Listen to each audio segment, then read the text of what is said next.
الحمد للہ وکفی وسلام علی عبادہ الذین اصطفى اما بعد فاعوذ باللہ من الشیطان الرجیم بسم اللہ الرحمن الرحیم فویل للمصلین الذین هم عن صلاتهم ساہون الذین هم یراؤون ویمنعون الماعون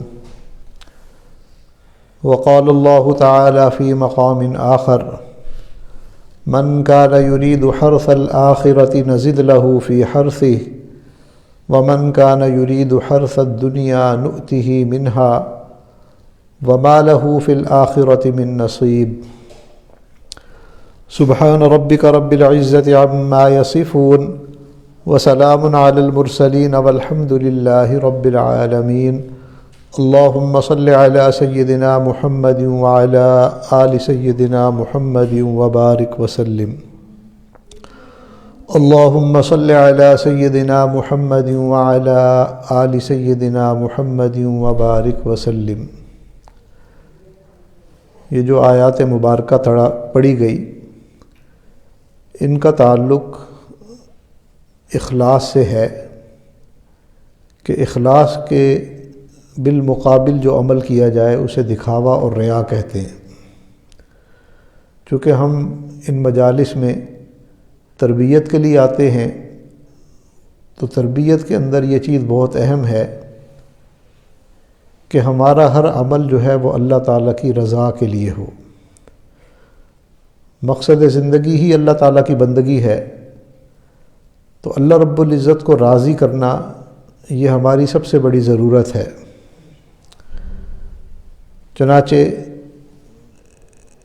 قرآن پاک میں فرمایا فویل للمصلین، ہلاکت ہے ان نمازیوں کے لیے، برائی ہے ان نمازیوں کے لیے الذین هم عن صلاتهم ساہون، جو اپنی نمازوں میں غفلت برتتے ہیں، الذین هم یراؤون، اور وہ دکھلاوا کرتے ہیں۔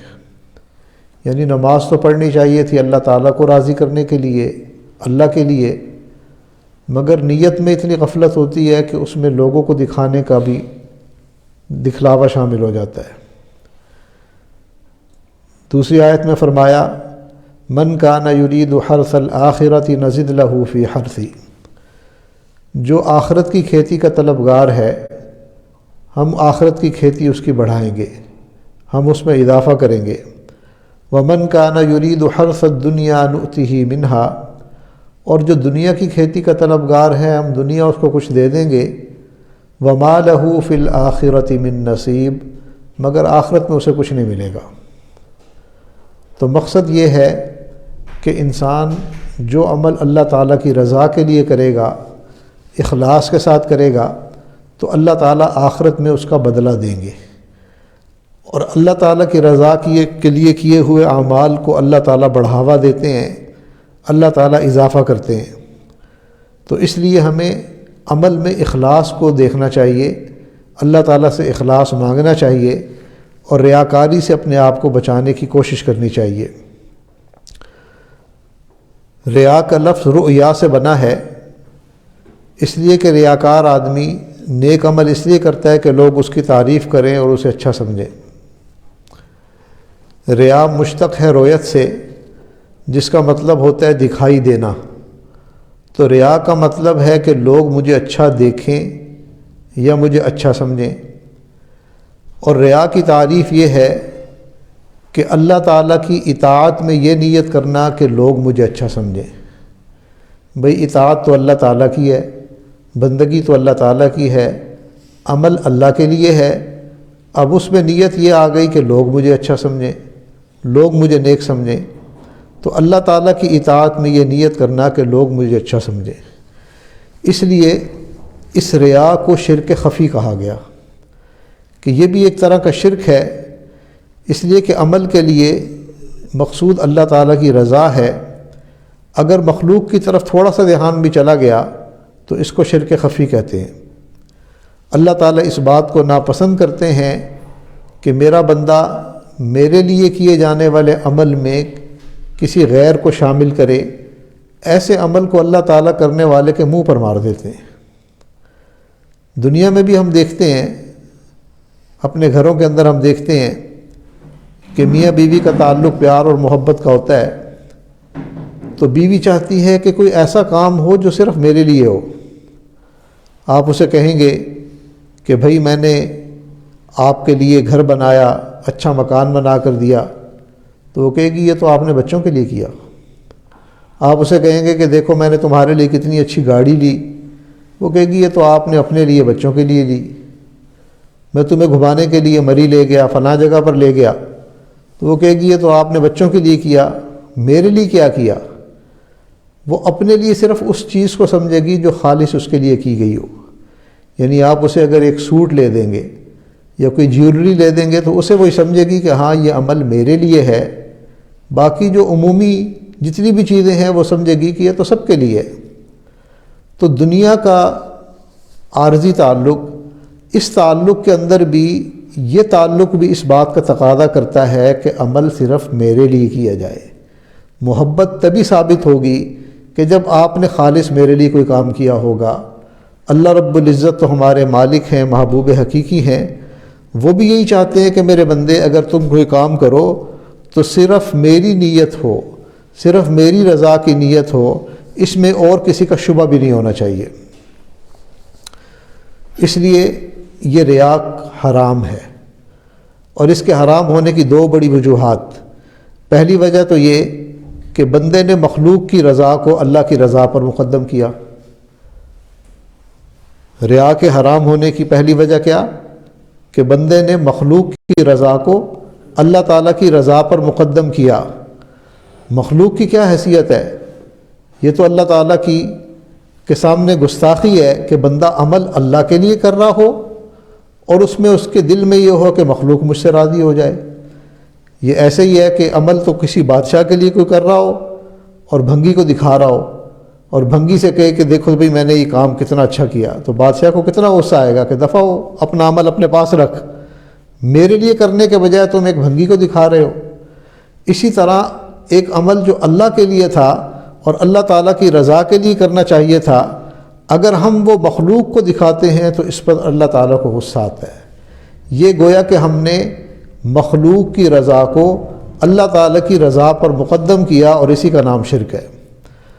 اور ریا کے حرام ہونے کی دوسری بڑی وجہ یہ کہ بندوں کو اپنے حق کے اندر نفع اور نقصان کا مالک سمجھا، اس لیے کہ لوگوں سے امید بندے کو تبھی ہوتی ہے کہ مخلوق کے لیے عمل کروں گا، وہ خوش ہوگی تو مجھے فائدہ ہوگا، وہ ناراض ہوں گے تو مجھے نقصان ہوگا۔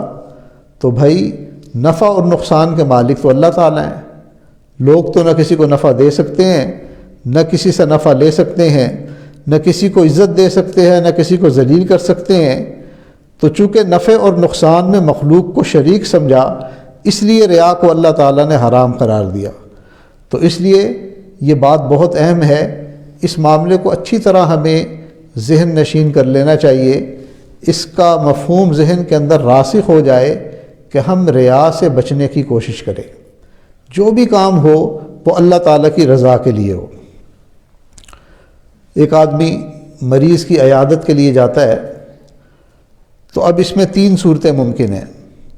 پہلی صورت تو یہ کہ بندہ خالص اللہ تعالیٰ کی رضا کے لیے جائے۔ نیت کیا ہو کہ یہ دل میں نیت ہو کہ میں مریض کی عیادت کروں گا تو اللہ تعالیٰ مجھ سے راضی ہوں گے، کیونکہ حدیث پاک میں فرمایا حق المسلم علی المسلم 5، مسلمان کے مسلمان پر 5 حق ہیں، اور ان میں سے ایک حق جو ہے وہ بیمار ہونے کی حالت میں اس کی عیادت کرنا بھی ہے۔ اگر کوئی مسلمان بیمار ہے تو اس کی عیادت کرنا یہ اس کا حق ہے۔ تو اگر دل میں یہ نیت ہے کہ میں مریض کی عیادت اس لیے کر رہا ہوں کہ اللہ مجھ سے راضی ہو جائے تو یہ 100% جائز ہے۔ اور ایک نیت، دوسری صورت یہ بھی ہو سکتی ہے کہ دل میں یہ نیت ہو کہ میں مریض کی عیادت کروں گا تو مریض کا دل خوش ہو جائے گا، یہ بھی جائز ہے، اس لیے کہ مومن کا دل خوش کرنے کو بھی اللہ تعالیٰ نے عبادت قرار دیا کہ ایک مسلمان دائرہ شریعت کے اندر رہتے ہوئے دوسرے مسلمان کا دل خوش کرتا ہے تو یہ نیکی ہے، حتیٰ کہ اگر کھلے ہوئے چہرے کے ساتھ مسکرا کر ملتا ہے، مصافحہ کرتا ہے تو اس پر بھی گناہ جھڑتے ہیں۔ لہذا اگر یہ نیت ہوگی کہ مریض خوش ہو جائے گا، میرے جانے سے اس کو تسلی ہو جائے گی، تو یہ بھی نیکی ہوگی، کیونکہ یہ حکم شریعت کے عین مطابق ہے۔ اور ایک تیسری نیت ہے کہ دنیا داری کے لیے میں نے عیادت کرنی ہے، اگر میں اس کی عیادت کے لیے نہیں گیا تو کل میں بیمار ہوں گا تو وہ بھی میری عیادت کے لیے نہیں آئے گا۔ اب یہ نیت حرام ہے، اب یہ عمل یہ ناجائز ہو گیا، چونکہ ہمیں تو عمل کرنا چاہیے تھا اللہ تعالیٰ کو راضی کرنے کے لیے، تو خود صورتحال بتا رہی ہے کہ یہاں پر مقصود فقط دنیا ہے کہ جی لوگ کیا کہیں گے، رسم و رواج کی خاطر فلاں کیا کہے گا، اور لوگ اس کو برا سمجھتے ہیں، اگر ہم نہیں گئے تو کل ہمارے پاس بھی کوئی نہیں آئے گا۔ اس نیت سے اگر کوئی بندہ کسی کی عیادت کرتا ہے تو دیکھیں کیا فائدہ ہوا، عمل بھی کیا اور وہ عمل کا اجر بھی ضائع ہو گیا، اس کو ثواب بھی نہیں مل رہا، اس لیے کہ یہاں مقصود اللہ کی رضا نہیں تھا، یہاں مقصود اللہ تعالیٰ کے بندوں کی رضا تھی کہ لوگ خوش ہوں گے، لوگ جو ہے وہ کل کو میری بھی عیادت کریں گے، اس لیے شریعت نے اس کو حرام قرار دیا۔ ایک اور مثال سے بھی بات سمجھ میں آ جائے گی کہ ہر بندہ اپنے لیے لباس بناتا ہے، تو لباس میں بھی 3 صورتیں ہیں۔ ایک ہوتا ہے زیبائش کا لباس، کہ انسان لباس اس لیے بناتا ہے کہ خوبصورت لباس ہو، اس کے اندر زیبائش ہو، چونکہ شریعت نے اس کو جائز قرار دیا۔ شریعت نے ہمیں کہا خذوا زینتکم عند کل مسجد، کہ تم جب اللہ تعالیٰ کے گھر کی طرف جاؤ، مسجد کی طرف جاؤ، نماز کے لیے، جمعے کے لیے، عیدین کے لیے، تو اچھا لباس پہن کر جاؤ، زینت اختیار کرو۔ تو خوبصورت لباس کا پہننا شریعت نے جائز قرار دیا، اس نیت سے کہ چونکہ اللہ تعالیٰ نے کہا ہے کہ تم زینت اختیار کرو، اس نیت سے اگر کوئی بندہ اپنے لیے اچھا لباس بھی تیار کرتا ہے تو یہ جائز ہے، اس پر اس کو اجر ملے گا۔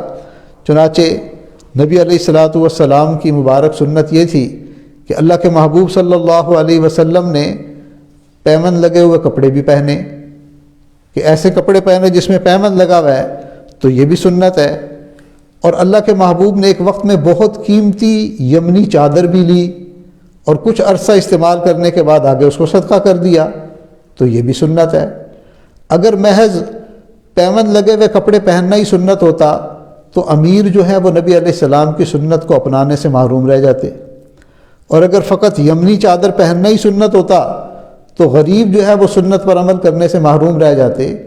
تو اللہ کے محبوب صلی اللہ علیہ وسلم کے ہر عمل کے اندر سب کے لیے سہولت ہے کہ تمہیں اگر اللہ تعالیٰ اچھا لباس دیتے ہیں، تم سنت کی نیت سے اس لباس کو پہنو، اس لیے کہ نبی علیہ السلام نے ایک وقت میں اچھا اور قیمتی لباس بھی پہنا۔ اور اگر کبھی کوئی ایسا لباس پہننا پڑ جائے جس میں پیمند لگا ہوا ہے، جو ذرا کمتر درجے کا لباس ہے، تو کوئی بات نہیں، نبی علیہ السلام نے پیمند لگے ہوئے کپڑے بھی پہنے۔ تو امیر بھی سنت پر عمل کر سکتا ہے اور غریب بھی سنت پر عمل کر سکتا ہے۔ شریعت نے دونوں کا لحاظ رکھا کہ دونوں اپنی اپنی حیثیت کے مطابق عمل کریں۔ تو لباس میں اگر زیبائش کا لباس ہے کہ خامد اس لیے اچھے کپڑے بناتا ہے کہ میں اپنی بیوی کو اچھا لگوں، اور بیوی اس لیے اچھے کپڑے بناتی ہے کہ میں اپنے خامند کو اچھی لگوں، میرے خامند کا دل خوش ہوگا، تو یہ 100% جائز ہے۔ تو لباس کے بنانے کی پہلی صورت اسے کہتے ہیں زیبائش کا لباس، یہ جائز ہے، حلال ہے۔ اور ایک ہوتا ہے آسائش کا لباس۔ آسائش کہتے ہیں سہولت کو، جیسے ہمارا لباس ہے ماشاءاللہ، یہ آسائش کا لباس ہے، یہ سطر بھی چھپاتا ہے اور اس کے اندر مومنٹ میں بھی آسانی رہتی ہے، چلنے پھرنے میں، اٹھنے بیٹھنے میں بھی آسانی رہتی ہے۔ بعض دفعہ کچھ لوگ ہوتے ہیں وہ بہت تنگ لباس پہن لیتے ہیں، بہت ٹائٹ لباس پہن لیتے ہیں، تو چلنے پھرنے میں مشکل، اٹھنے بیٹھنے میں مشکل، نماز پڑھنے میں مشکل۔ کچھ لوگ ہوتے ہیں کہ وہ ایسا لباس بھی پہنتے ہیں کہ جسم کے اعضاء واضح ہو رہے ہوتے ہیں۔ آج کل اس قسم کی پینٹیں آ گئی ہیں کہ بندہ وہ پہنے ہوا ہوتا ہے مگر اس کے جسم کے جو مستور اعضاء ہیں وہ واضح ہو رہے ہوتے ہیں۔ یہ پینٹ جب نئی آئی تھی تو ایک دفعہ کسی نے حضرت عطا اللہ شاہ بخاری رحمۃ اللہ علیہ سے پوچھا کہ حضرت کیا پینٹ پہن کر نماز ہو جاتی ہے؟ تو حضرت نے فرمایا کہ ہو سکتا ہے پہننے والے کی ہو جاتی ہو، مگر جو پیچھے پڑ رہا ہوتا ہے اس کی تو نماز نہیں ہوتی۔ اور واقعی ایسی بات ہے کہ کئی دفعہ اس کی وجہ سے سطر جو ہے وہ ننگا ہو رہا ہوتا ہے اور پہننے والے کو احساس ہی نہیں ہوتا۔ تو سہولت کا لباس وہ ہوتا ہے کہ جس کے پہننے میں سطر بھی اچھی طرح چھپ جائے اور چلنے پھرنے میں، اٹھنے بیٹھنے میں، نماز پڑھنے میں آسانی ہو، اسے کہتے ہیں آسائش کا لباس۔ تو شریعت نے اس کو بھی جائز قرار دیا۔ اسی طرح سردی کے موسم میں اپنے جسم کو سردی سے بچانے کے لیے جو لباس استعمال کیا جائے، چاہے وہ اندر پہننے کا لباس ہے یا جیکٹ کی صورت میں، ویسکٹ کی صورت میں، کوٹ کی صورت میں باہر پہننے کا لباس ہے، سویٹر ہے، چادر ہے، یہ سب چیزیں بھی جائز ہے، اس لیے کہ اس میں بھی انسان کے لیے آسائش ہے۔ اور گرمی کے موسم میں آدمی ایسا لباس اگر پہنتا ہے کہ جس سے کم گرمی لگے، یعنی وہ کپڑا اس قسم کا ہو کہ اس میں گرمی کم لگے، تو یہ بھی جائز ہے۔ تو لباس کی یہ دو صورتیں، زیبائش کا لباس، اس کو بھی شریعت نے جائز قرار دیا، اور آسائش کا لباس شریعت نے اس کو بھی جائز قرار دیا۔ ایک تیسرا لباس ہے نمائش کا لباس، دکھاوے کا لباس، شریعت نے اس کو حرام قرار دیا کہ لباس دکھلاوے کے لیے پہننا، کہ جی لوگ واہ واہ کریں اور لوگوں میں میری ٹور بن جائے۔ اس لیے کتنی عورتیں ہیں وہ کپڑے صرف اس لیے بنواتی ہیں کہ بس عورتیں دیکھیں تو حیران ہی رہ جائیں، اور میں نے ایسے کپڑے پہننے ہیں کہ اور کسی نے اس سے پہلے یہ پہنے ہی نہ ہوں۔ اللہ کی بندیوں میں یہ خاص ٹیکنالوجی ہوتی ہے کہ وہ اس کا بڑا خیال رکھتی ہے کہ میرے پہنے ہوئے کپڑے کسی اور نے نہ پہنے ہوں۔ اگر گھر میں کبھی دھونا بھی پڑ جائے تو اسے ایسی جگہ دھو کر لٹکائیں گی کہ کسی کی نظر نہ پڑے کہ میرے پاس کپڑے کیسے ہیں۔ تو اس کو کہتے ہیں دکھلاوے کا لباس۔ اس میں مقصود صرف لوگوں کو پسند آنا، لوگوں کو دکھلاوا کرنا، اس کو نمائش کا لباس کہا گیا۔ تو شریعت نے اس کو حرام قرار دیا کہ تم کیوں لوگوں کو دکھاتے ہو، تم اللہ کی رضا کے لیے پہنو، اپنی سہولت کے لیے پہنو، آسائش کے لیے بھی تمہارے لیے لباس پہننا جائز ہے، اور زیبائش کے لیے بھی پہننا جائز ہے۔ نمائش کی نیت سے اگر پہنو گے تو یہ ناجائز ہو جائے گا۔ تو دیکھیں عمل ایک ہی ہے، جن میں اللہ تعالیٰ کی رضا مقصود ہے وہ جائز ہے، اور جس میں لوگوں کی رضا مقصود ہے وہ ناجائز ہے۔ دنیا میں بھی ہم نے دیکھا ہے کہ دکھلاوے والے کام کو کوئی پسند نہیں کرتا۔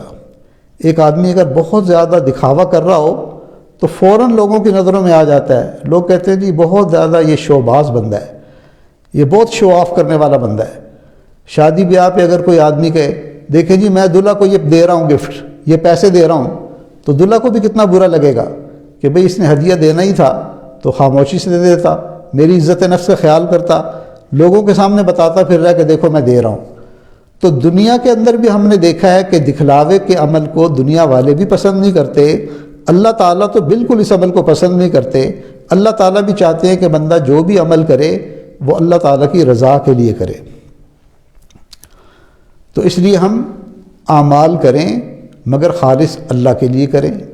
ہاں کبھی ایسا عمل ہوتا ہے کہ نہ چاہتے ہوئے بھی ظاہر ہو جاتا ہے، تو اس میں انسان کے اوپر اس کا کوئی گناہ نہیں۔ مثال کے طور پر کچھ اعمال ایسے ہیں کہ جن کو انسان خفیہ کر سکتا ہے، مثلا تہجد کی نماز وہ خفیہ طور پر پڑھ سکتا ہے، صدقہ خفیہ کر سکتا ہے۔ حدیث میں آتا ہے کہ تم ایک ہاتھ سے صدقہ دو تو دوسرے ہاتھ کو پتہ بھی نہ چلے۔ جیسے آج کل ہم ایسے گناہ کرتے ہیں، ایک ہاتھ سے گناہ کرتے ہیں اور دوسرے ہاتھ کو پتہ بھی نہیں لگنے دیتے، حالانکہ ہمیں حکم کیا تھا کہ تم ایک ہاتھ سے صدقہ دو تو دوسرے ہاتھ کو پتہ بھی نہ چلے۔ تو شریعت نے کہا کہ تم اس طرح کی نیکی جس کو چھپا سکتے ہو وہ چھپاؤ، صدقہ دو تو بس تمہارے اور اللہ کے درمیان معاملہ ہے۔ تہجد بھی پڑھو تو کوشش کرو کہ بھئی وہ ایسا عمل ہو کہ جس میں لوگ نہ دیکھیں بلکہ وہ خالص اللہ تعالیٰ کے لیے ہو۔ چنانچہ قرآن پاک میں فرمایا وَإِن تُخْفُوهَا وَتُؤْتُوهَا الْفُقَرَاءَ، اگر تم چھپاؤ گے صدقے کو اور فقیروں کو دو گے فَهُوَ خَيْرٌ لَكُمْ، تو یہ تمہارے لیے زیادہ بہتر ہے۔ تو ایک تو وہ اعمال ہے، پہلی صورت اعمال کی کہ جن کو بندہ چھپانا چاہے تو چھپا سکتا ہے، ان کا چھپانا بہتر ہے۔ دوسری صورت یہ ہے کہ اعمال ہیں ہی اعلانیہ طور پر کرنے والے، مثلا اذان دینا، اب یہ تو اعلانیہ ہی دینی پڑے گی، کوئی بندہ چھپ کر تو اذان دے نہیں سکتا۔ جماعت کے ساتھ نماز پڑھنا، یہ تو اعلانیہ عمل کرنا پڑے گا، تو اس میں دکھلاوے کا گناہ نہیں ہوگا، یہ اب ریاکاری میں شامل نہیں ہوگا، اس لیے کہ یہ اعمال ہی ایسے ہیں کہ شریعت نے حکم دیا کہ اعلانیہ طور پر کرو۔ اب اگر انسان اعلانیہ کرے مگر دل میں مخلوق کا خیال نہ آنے دے، اپنے آپ کو ریاکاری سے بچائے، تو اس میں نبی علیہ السلام نے فرمایا لہو اجران، ایسے بندے کے لیے 2 اجر ہیں۔ اجر الفعلی و اجر المجاہدہ، ایک تو اس کو عمل کا اجر ملے گا، اور دوسرا مخلوق سے اپنی نیت کو بچانے میں جو اس نے مجاہدہ کیا، ریاکاری سے بچنے کا جو مجاہدہ کیا، اس کا اجر بھی اس کو ملے گا۔ اور تیسری صورت یہ ہوتی ہے کہ بعض دفعہ کسی مصلحت کی وجہ سے عمل کو دوسروں کے سامنے ظاہر کرنا پڑتا ہے تاکہ دوسروں کو ترغیب ہو، جیسے حدیث مبارکہ میں ہے کہ نبی علیہ السلام نے صحابہ کو ارشاد فرمایا، صلو کما رأیتمونی اصلی، کہ تم ایسے نماز پڑھو جیسے مجھے نماز پڑھتا ہوا دیکھتے ہو۔ اب یہاں پر صحابہ کو اپنی نماز دکھانا مقصود نہیں تھا، بلکہ ان کو تعلیم دینا مقصود تھا۔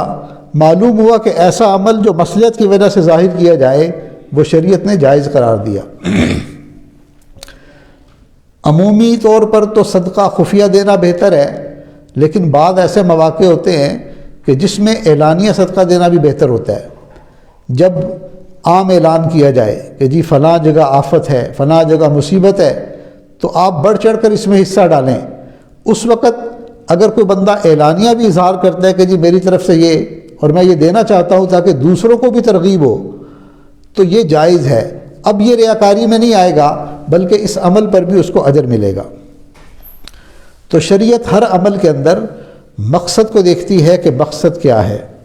چنانچہ ایک حدیث مبارکہ میں ہے کہ ایک شخص نے نبی علیہ السلام سے پوچھا کہ اللہ کے حبیب، بنی سلمہ کے لوگ اللہ تعالیٰ کے راستے میں جہاد کرتے ہیں، لیکن ان میں سے کچھ کی نیت یہ ہوتی ہے کہ ہمیں مال غنیمت بھی ملے گا۔ اگرچہ یہ بات ذہن میں ہوتی ہے، لیکن وہ بڑی دلیری اور جوش سے لڑتے ہیں، جبکہ کئی ایسے ہوتے ہیں جو فقط اللہ کی رضا کے لیے لڑتے ہیں۔ تو اب آپ بتائیں ان میں سے کون شہید ہے؟ نبی علیہ السلام نے فرمایا کہ سب شہید ہیں جب تک ان کی نیت یہی ہے کہ اللہ کا نام اور اللہ کا دین بلند ہو۔ جہاد کرنے میں اگر مال غنیمت کا خیال آ بھی گیا تو یہ نقصان دہ نہیں، کیونکہ مقصد اللہ تعالیٰ کے دین کی سربلندی ہے۔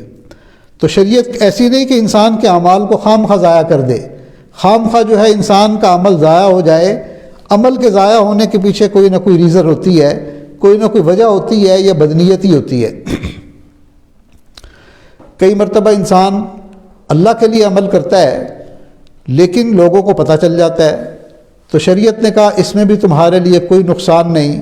اگر تم نے عمل اللہ کے لیے کیا، اب اگر کسی کو پتہ چل گیا تو اس میں تمہارا کیا قصور؟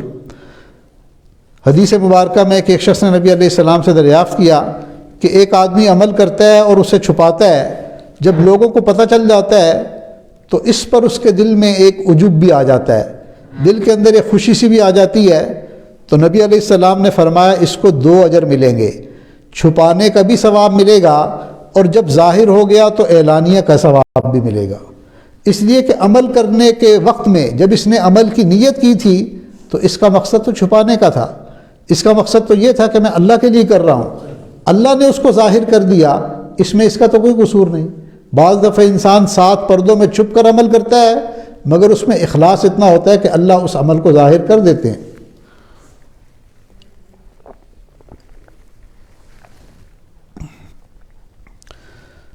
تو کئی مرتبہ انسان عمل تو کرتا ہے اللہ تعالیٰ کے لیے، لیکن مخلوق اس کی تعریف کرتی ہے، تو اس میں گھبرانے کی بات نہیں ہوتی، اس لیے کہ اپنے دل کی چاہت تو نہیں تھی، اب اللہ تعالیٰ نے لوگوں کے دل میں اس کی محبت ڈال دی تو یہ اللہ تعالیٰ کی طرف سے ہے۔ مخلص بندے کی جو تعریف ہوتی ہے نا، یہ اللہ تعالیٰ کی طرف سے اس کے لیے ایک نقد بشارت ہوتی ہے۔ حدیث مبارکہ میں ہے، نبی علیہ الصلاۃ والسلام سے پوچھا گیا ایک بندے کے بارے میں کہ جو اللہ کے لیے نیک عمل کرتا ہے اور لوگ اس پر اس کی تعریف کرتے ہیں، قال تلک عاجل بشر المؤمن، نبی علیہ السلام نے فرمایا کہ یہ مومن کے لیے نقد بشارت ہے کہ اللہ تعالیٰ نیک بندے کی تعریف دوسرے کی زبان سے خود کروا دیتا ہے۔ اس کی یہ نیت نہیں ہوتی کہ لوگ میری تعریف کریں، اس نے وہ عمل اس لیے نہیں کیا ہوتا کہ لوگوں کو پتہ چلے اور لوگ مجھے نیک سمجھیں، مگر اللہ تعالیٰ اس عمل کو ظاہر کر دیتے ہیں، اور لوگوں کی زبان پر اگر اس کی تعریف کروا دیتے ہیں تو اب اس کے لیے یہ عمل دکھلاوا نہیں ہوگا۔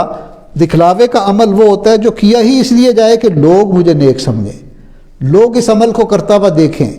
اس عمل کے معاملے میں انسان نفع اور نقصان کا ذمہ دار لوگوں کو سمجھے کہ مخلوق خوش ہوگی تو مجھے نفع دے گی، ناراض ہوگی تو میرا نقصان ہوگا۔ اب چونکہ اس نے مخلوق کی رضا کو اللہ تعالیٰ کی رضا پر مقدم کیا تو اس لیے یہ ریا شرک بن گیا۔ تو یاد رکھیں کہ جو بندہ چھپ چھپ کر اعمال کرتا ہے، اللہ تعالیٰ خود بھی اس سے محبت کریں گے اور لوگوں سے بھی تعریف کروائیں گے۔ دکھلاوے میں بندے کی اتنی تعریفیں نہیں ہوتی جتنا اخلاص والے عمل میں ہوتی ہیں۔ دکھلاوا بندہ اس لیے کرتا ہے کہ لوگ میری واہ واہ کریں، مگر بجائے واہ واہ کے انسان اور زیادہ ذلیل ہوتا ہے، اس کی عزت کم ہو جاتی ہے۔ ہاں، جو اللہ کے لیے خالص اللہ تعالیٰ کی رضا کے لیے عمل کرتا ہے تو اللہ تعالیٰ کہتے ہیں میرے بندے تمہارا کام ہے میری رضا کے لیے عمل کرنا، پھر مخلوق سے تعریف کروانا میرا کام ہے۔ میں اس کو چاہوں گا تو مخلوق کے دل میں تمہاری محبت ڈال دوں گا۔ تو معلوم ہوا کہ ہمیں عمل کرنے کے لیے اپنی نیت کو تولنے کی ضرورت ہے۔ ہمارے دل میں اگر یہ نیت نہیں کہ کوئی ہمیں دیکھے تو ہمارا یہ عمل ٹھیک ہے۔ اب شیطان کئی دفعہ انسان کے ساتھ ایک مکر کرتا ہے کہ جب ہم اعمال کرتے ہیں تو ذہن میں وسوسہ ڈال دیتا ہے کہ لوگوں کو پتہ چل گیا ہے، لوگ دیکھ رہے ہیں، اس لیے اس عمل کو اب کرنے کی ضرورت نہیں۔ تو بھائی اس وسوسے کی وجہ سے کہ لوگ دیکھ رہے ہیں ہمیں عمل کو چھوڑنا نہیں چاہیے۔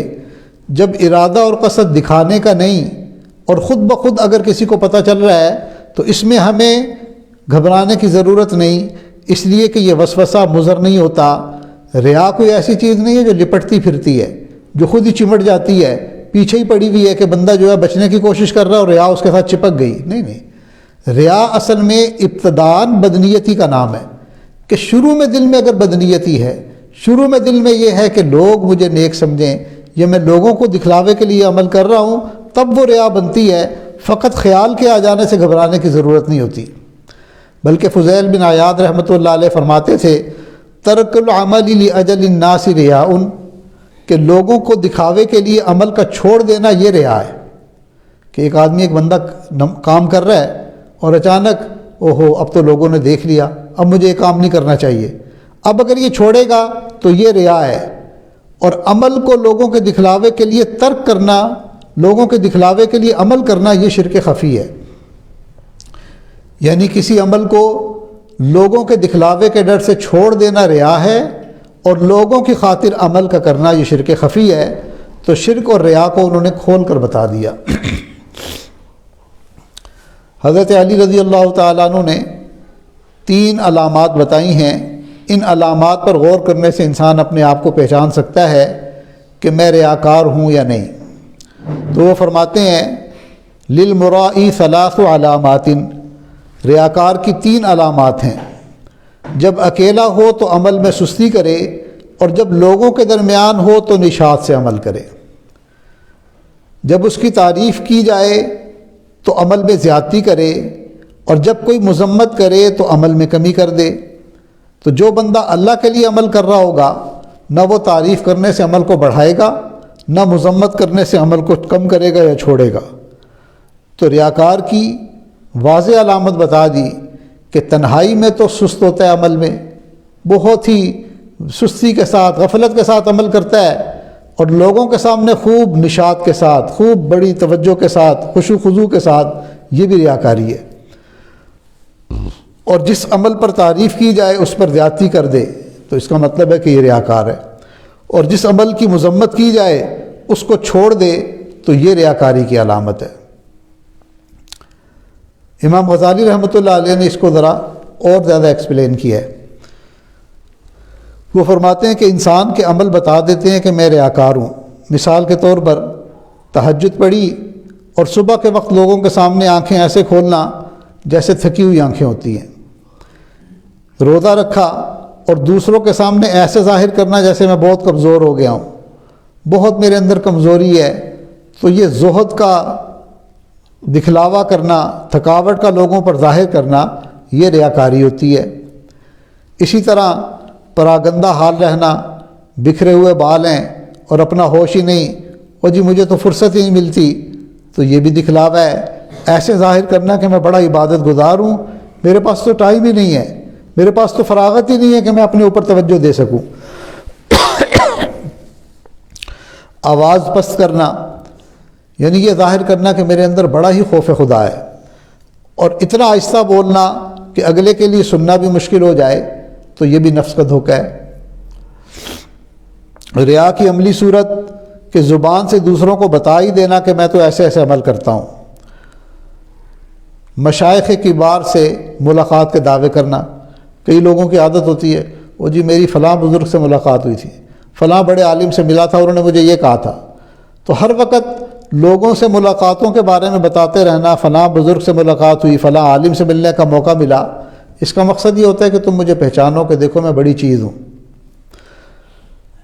اگر معصیت کا تذکرہ ہو تو ہائے افسوس کرنا، وہ جی لوگ تو بہت گناہوں میں پڑ گئے، لوگوں کے اندر گناہوں کے اندر بہت زیادہ گناہ آ گئے، تو مجلس میں بیٹھ کر بہت زیادہ جزا فضا کرنا، یہ بھی ریاکاری ہے۔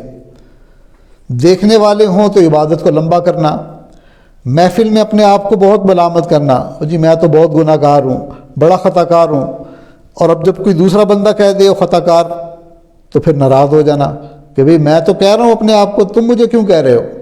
تو بھئی اس نے ریاکاری کہا ہے نا، جو آپ اپنے آپ کو سمجھتے ہیں، تو اس میں غصے میں آنے والی کون سی بات ہے؟ تو اس کا مطلب یہ ہوا کہ آپ ریاکاری کی جو اپنے آپ کو کہہ رہے تھے کہ میں بڑا خطا کار ریاکار ہوں، حقیقت میں آپ اپنے آپ کو ایسا سمجھتے نہیں۔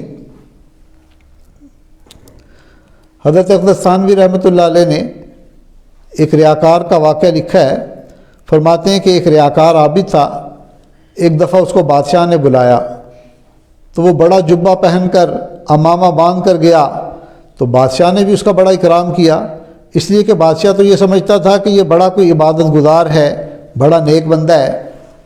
اب جب کھانے کا وقت آیا تو اس کے لیے بہت اچھے اچھے کھانے بھی تیار کیے ہوئے تھے، مگر اس نے چند لقمے لیے اور کہا جی میں زیادہ کھانا نہیں کھاتا، میں تو بس تھوڑا سا ہی کھانا کھاتا ہوں، بس میں نے اتنا کھا لیا۔ پھر نماز کا وقت ہوا تو لوگوں نے نماز پڑھ بھی لی اور اس کی نماز ختم ہونے کا نام ہی نہیں لے رہی، لمبی لمبی نفلیں پڑھ رہا ہے۔ خیر دعوت ختم ہوئی تو واپس گھر آیا، بیوی سے آ کر کہنے لگا کہ بھئی جلدی جلدی کھانا لگاؤ، مجھے بھوک لگی ہے۔ بیوی کہنے لگی آپ تو دعوت میں گئے ہوئے تھے تو آپ نے کھانا نہیں کھایا؟ نہیں وہاں تو میں نے بس تھوڑا سا کھایا تھا، اب مجھے بھوک لگی ہوئی ہے، مجھے دوبارہ کھانا دو۔ تو بیٹا بھی اس کا ساتھ گیا تھا، بیٹا فوراً سمجھ گیا کہ باپ نے وہاں پہ ریاکاری کا کھانا کھایا تھا، کہنے لگا ابو جیسے آپ کھانا لوٹا رہے ہیں آپ نماز بھی لوٹا لیجئے گا، اس لیے کہ نماز بھی آپ نے وہاں لوگوں کو دکھلانے کے لیے لمبی پڑی تھی۔ تو دیکھیں ریاکاری کا عمل ایسا ہی ہوتا ہے کہ لوگوں کے سامنے انسان بڑا بنا سنوار کے عمل کرتا ہے، اور تنہائی کے اندر جو ہے نا وہ عمل کو بہت زیادہ جلدی جلدی کرنے کی کوشش کرتا ہے۔ اگر انسان اپنے اوپر محنت نہ کرے تو یہ دکھلاوا پوری زندگی انسان کی جان نہیں چھوڑتا، یہ بچپن سے 55 تک اور بڑھاپے تک انسان کے ساتھ رہتا ہے۔ انسان دکھلاوے کے اعمال کر رہا ہوتا ہے اور اسے احساس بھی نہیں ہوتا۔ شیخ عبد الواحد رحمۃ اللہ علیہ فرماتے ہیں کہ ایک بندہ، ہم ایک مرتبہ مسجد میں گئے تو وہاں ایک بندے کے بارے میں پتہ چلا کہ 40 سال سے معتکف تھا، بس قضائے حاجت کے لیے باہر جاتا تھا۔ تو فرماتے ہیں کہ میں نے اسے کہا کہ دیکھ بھائی تم 40 سال سے لوگوں کی تعریفیں سننے کے لیے تم مسجد میں رہ رہے ہو۔ تو اب انہوں نے یہ بات جو کی ذرا دل کی توجہ کے ساتھ کی تو اس کے دل پر بھی اثر ہوا، کہنے لگا کہ آپ کی بات بالکل صحیح ہے، واقعی میں 40 سال سے ایسا مجاہدہ کر رہا ہوں جس کا کوئی حاصل نہیں۔ اس نے 40 سال کے بعد جا کر ریاکاری سے توبہ کی۔ تو کئی دفعہ زندگی کے 40 سال گزر جاتے ہیں اور انسان ریاکاری سے اس کی جان نہیں چھوڑتی۔ حدیث پاک میں ہے نبی علیہ السلام نے فرمایا بشر هذه الامہ، کہ اس امت کو بشارت دے دیجئے بلندی کی، رفعت کی اور دین کی اور مدد کی اور زمین پر تمکین کی۔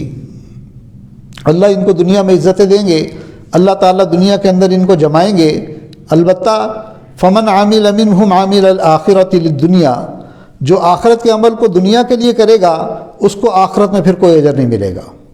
یعنی اس امت کو اللہ نے عزتیں بھی دی ہیں، اس امت کو اللہ تعالیٰ زمین پر جمائیں گے، رفتیں بھی عطا فرمائیں گے، مگر وہ بندہ جو اپنے اعمال کو، آخرت کے اعمال کو دنیا کے لیے کرے گا پھر آخرت میں اس کو اجر نہیں ملے گا۔ تو دنیا کے دکھلاوے کے لیے عمل نہ کریں، اللہ تعالیٰ کی رضا کے لیے عمل کریں۔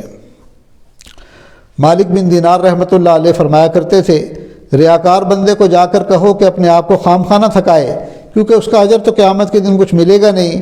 اس لیے جو ریا والا عمل لے کر آئے گا اس کے بارے میں فرمایا جائے گا وَقَدِمْنَا إِلَىٰ مَا عَمِلُوا مِنْ عَمَلٍ فَجَعَلْنَاهُ هَبَاءً مَنْثُورًا۔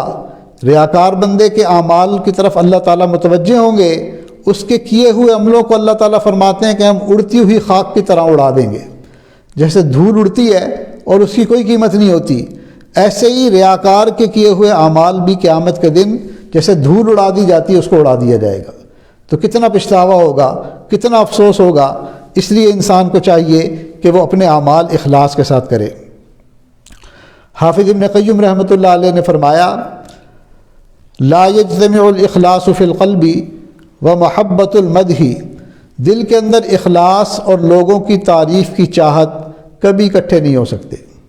یہ نہیں ہو سکتا کہ بندے کے دل میں اخلاص بھی ہو اور لوگوں کی تعریف کی چاہت بھی دل کے اندر ہو، اس کو نکالنا پڑے گا۔ آگ اور پانی اکٹھے نہیں ہو سکتے۔ اسی طرح یہ جذبہ کہ لوگ مجھ سے محبت کریں اور میری تعریف کریں اور اخلاص، یہ دونوں دل میں اکٹھے نہیں ہو سکتے۔ حضرت فضیل بن عیاض رحمۃ اللہ علیہ فرماتے ہیں خیر العمل اخفاء امنعہ من الشیطان وابعدہ من الریا۔ انسان کا سب سے بہترین عمل وہ ہے جو خفیہ کیا جائے، یہ شیطان کو روکتا ہے اور ریا سے دور کرتا ہے۔ فضیل بن عیاض رحمۃ اللہ علیہ یہ بھی فرماتے تھے من استحوش من الوحدہ واستأنس بالناس لم یسلم من الریا۔ جس بندے کو تنہائی میں وحشت ہوتی ہو اور لوگوں میں بڑا خوش رہتا ہو، ایسا بندہ ریا سے نہیں بچ سکتا۔ تو ہمیں چاہیے کہ ہم تنہائی کو بھی پسند کریں، تہجد تنہائی میں پڑھیں، اللہ کا ذکر تنہائی میں کریں۔ خلوت کے مزے اگر ہمیں آ گئے تو پھر یہ جلوت کے اندر یہ جو ریاکاری ہے، اسے اللہ تعالیٰ حفاظت فرمائیں گے۔ تو ایسا بندہ ریا کا مرتکب ہو ہی جائے گا، تو خلوت سے بھی محبت ہونی چاہیے۔ قتادہ رحمۃ اللہ علیہ فرماتے تھے ہر عمارت جو ریا کی وجہ سے بنائی جاتی ہے وہ اس کے لیے اجر کا باعث نہیں ہوتی، عذاب کا باعث ہوتی ہے۔ ہاں کوئی ریاکاری کی وجہ سے مسجد بنا لے تو اجر ملے گا، نہ عذاب ملے گا۔ یعنی باقی ہر وہ تعمیر جو ریاکاری کی وجہ سے کی جائے وہ انسان کے لیے وبال بنے گی، لیکن مسجد ایک ایسی چیز ہے کہ اگر بالفرض کسی نے ریاکاری کی نیت سے بھی بنا لی تو چلو اس نے بنائی تو ریاکاری کی نیت سے، لیکن لوگ تو آ کر اس میں نماز پڑھیں گے، ایک نیک عمل جاری ہو گیا۔ تو بہرحال مسجد کا بنانا اس کے لیے کم از کم یہ ہے کہ عذاب کا ذریعہ نہیں بنے گا۔ حدیث پاک میں آتا ہے کہ ریاکار کاری قیامت کے دن جب الحزن میں ڈالے جائیں گے۔ جب الحزن یہ جہنم کا ایک گڑھا ہے جس میں غم ہوگا اور اتنی سخت صدا ہوگی اور آگ اتنی گرم ہوگی کہ جہنم کا باقی حصہ بھی اس سے پناہ مانگتا ہے۔ اب ریا کی تو سمجھ میں آ گئی کہ ریا کیا ہوتی ہے، اس کا علاج کیا ہے، تو اس کے لیے بھی مشائخ نے کچھ باتیں بتائی ہیں۔ اگر ہم ان پر عمل کریں گے تو انشاءاللہ اللہ تعالی ہمیں ریا سے بچائیں گے۔ سب سے پہلے نمبر پر کہ ہم ریا کے نقصانات پر غور کریں۔ تذکر عواقب الریا، کہ ریا کا انجام کیسا ہوتا ہے اور ریا کا نتیجہ کیا نکلتا ہے، ریاکاری کے نقصانات پر غور کرنا۔ دیکھیں، غور کیا کریں کہ کچھ ایسے عمل ہوتے ہیں کہ وہ گناہ تو ہوتے ہیں مگر وہ نیکیوں کو ضائع نہیں کرتے۔ مثال کے طور پر کسی نے جھوٹ بولا، جھوٹ کا گناہ تو لکھا گیا مگر جھوٹ انسان کی نیکیوں کو ضائع نہیں کرتا۔ کسی بندے نے چوری کی، اب چوری کا گناہ تو لکھا گیا مگر چوری سے انسان کے کیے ہوئے عمل ضائع نہیں ہوتے۔ اسی طرح کسی بندے نے رشوت لی، رشوت کا گناہ تو لکھا جائے گا مگر رشوت کی وجہ سے اس کے کیے ہوئے عمل ضائع نہیں ہوں گے۔ لیکن کچھ ایسے گناہ ہیں کہ جن سے کی ہوئی نیکیاں بھی ضائع ہو جاتی ہیں۔ اس کا مطلب یہ ہوا کہ ان سے تو بہت زیادہ بچنے کی ضرورت ہے۔ ان گناہوں میں ایک گناہ شرک کا گناہ ہے، جس کے بارے میں اللہ تعالیٰ نے ارشاد فرمایا لئن اشرکت لیحبطن عملک، کہ اگر آپ شرک کریں گے تو آپ کے سارے عمل ضائع کر دیے جائیں گے۔ یعنی شرک خود بھی برا عمل ہے، خود بھی گناہ ہے، مگر اتنا برا عمل ہے کہ اس کی وجہ سے پچھلے سارے اور اعمال بھی ضائع کر دیے جائیں گے۔ اسی طرح نبی علیہ الصلوۃ والسلام کی شان میں بے ادبی کرنا، گستاخی کرنا، یہ بھی ایسا گناہ ہے کہ اس گناہ کی وجہ سے انسان کی زندگی کے سب اعمال ضائع ہو جاتے ہیں۔ قرآن کے اندر سورہ حجرات میں اللہ تعالیٰ فرماتے ہیں ان تحبط اعمالکم، صحابہ کو مخاطب کر کے فرما رہے ہیں کہ اگر تم نے میرے محبوب کے لیے تم ان کی تکلیف کا ذریعہ بنے یا تم ان کے لیے بے ادبی کا ذریعہ بنے، ان تحبط اعمالکم وانتم لا تشعرون، ہم تمہارے سارے عملوں کو ضائع کر دیں گے اور تمہیں احساس بھی نہیں ہوگا۔ تو شرک کی وجہ سے عمل سارے ضائع ہو جاتے ہیں، نبی علیہ السلام کی گستاخی اور بے ادبی کی وجہ سے انسان کے عمل سارے ضائع ہو جاتے ہیں۔ اسی طرح دل میں حسد کے آ جانے سے بھی انسان کی نیکیاں ضائع ہو جاتی ہیں۔ حدیث شریف میں آیا فَإِنَّ الْحَسَدَ يَأْكُلُ الْحَسَنَاتِ كَمَا تَأْكُلُ النَّارُ الْحَطَبَ، حسد نیکیوں کو اس طرح کھا جاتا ہے جیسے آگ لکڑی کو کھا جاتی ہے۔ تو یہ جو اعمال جو گناہ بھی ہوتے ہیں یہ نیکیوں کے ضائع ہونے کا بھی سبب بنتے ہیں، اس لیے یہ بہت نقصان دہ گناہ ہیں۔ ریا بھی ان اعمال میں سے ایک عمل ہے کہ جو گناہ بھی ہے بلکہ یہ کی ہوئی نیکیوں کے ضائع ہونے کا سبب بھی بن جاتا ہے۔ تو اس پر اگر ہم غور کریں گے تو دل کہے گا کہ بھائی عمل اگر ہم کریں تو اللہ کی رضا کے لیے کریں، دکھاوے کا عمل کر کے کیوں ہم اپنے باقی عملوں کے بھی دشمن بنتے ہیں، کیوں ہم اپنے کیے ہوئے عملوں کو بھی ضائع کرتے ہیں۔ تو جب ہم ریا کے عواقب پر غور کریں گے، اس کے انجام پر غور کریں گے کہ یہ کتنا خطرناک گناہ ہے، اس کی وجہ سے تو میری کی ہوئی نیکیاں بھی ضائع ہو جائیں گی، تو یقیناً پھر بندہ ذرا الرٹ رہے گا، اس کو ہر وقت جو ہے نا احساس رہے گا کہ بھئی میں نے عمل دکھلاوے کے لیے نہیں کرنا، میں نے اس دکھلاوے سے اپنے آپ کو بچانا ہے، میں نے اللہ تعالیٰ کو راضی کرنے کے لیے عمل کرنا ہے۔ تو پہلے نمبر پر اس کا علاج یہ کہ ریاکاری کے نتیجے پر غور کریں کہ اس ریاکاری کی وجہ سے گناہ تو ملے گا مگر میرے کیے ہوئے عمل بھی ضائع ہو جائیں گے۔ اور دوسرا علاج ریاکاروں کی صحبت سے پرہیز، کہ جو دکھاوا کرنے والے لوگ ہیں ان کی صحبت سے بچ کر رہیں، کیونکہ صحبت کا اثر ضرور ہوتا ہے۔ جب ایسے لوگوں میں رہیں گے جو دنیا کی محبت اور دکھاوے میں مبتلا ہیں تو ہمارے اوپر بھی اس کیفیت کا اثر ہو جائے گا۔ آپ دیکھیں کئی ایسی محفلیں ہوتی ہیں کہ اس میں ہر وقت دکھلاوا، ریاکاری، میرے پاس تو یہ ہے، میرے پاس فلاں ہے، کبھی اپنی گاڑیوں کے بارے میں، کبھی اپنے بزنس کے بارے میں، کبھی اپنے اسٹیٹس کے بارے میں، اپنے تعلقات کے بارے میں، وہ پوری کی پوری مجلس ایسی ہوتی ہے، سب اس میں ایک دوسرے کی تعریف کر کے خوش ہو رہے ہوتے ہیں۔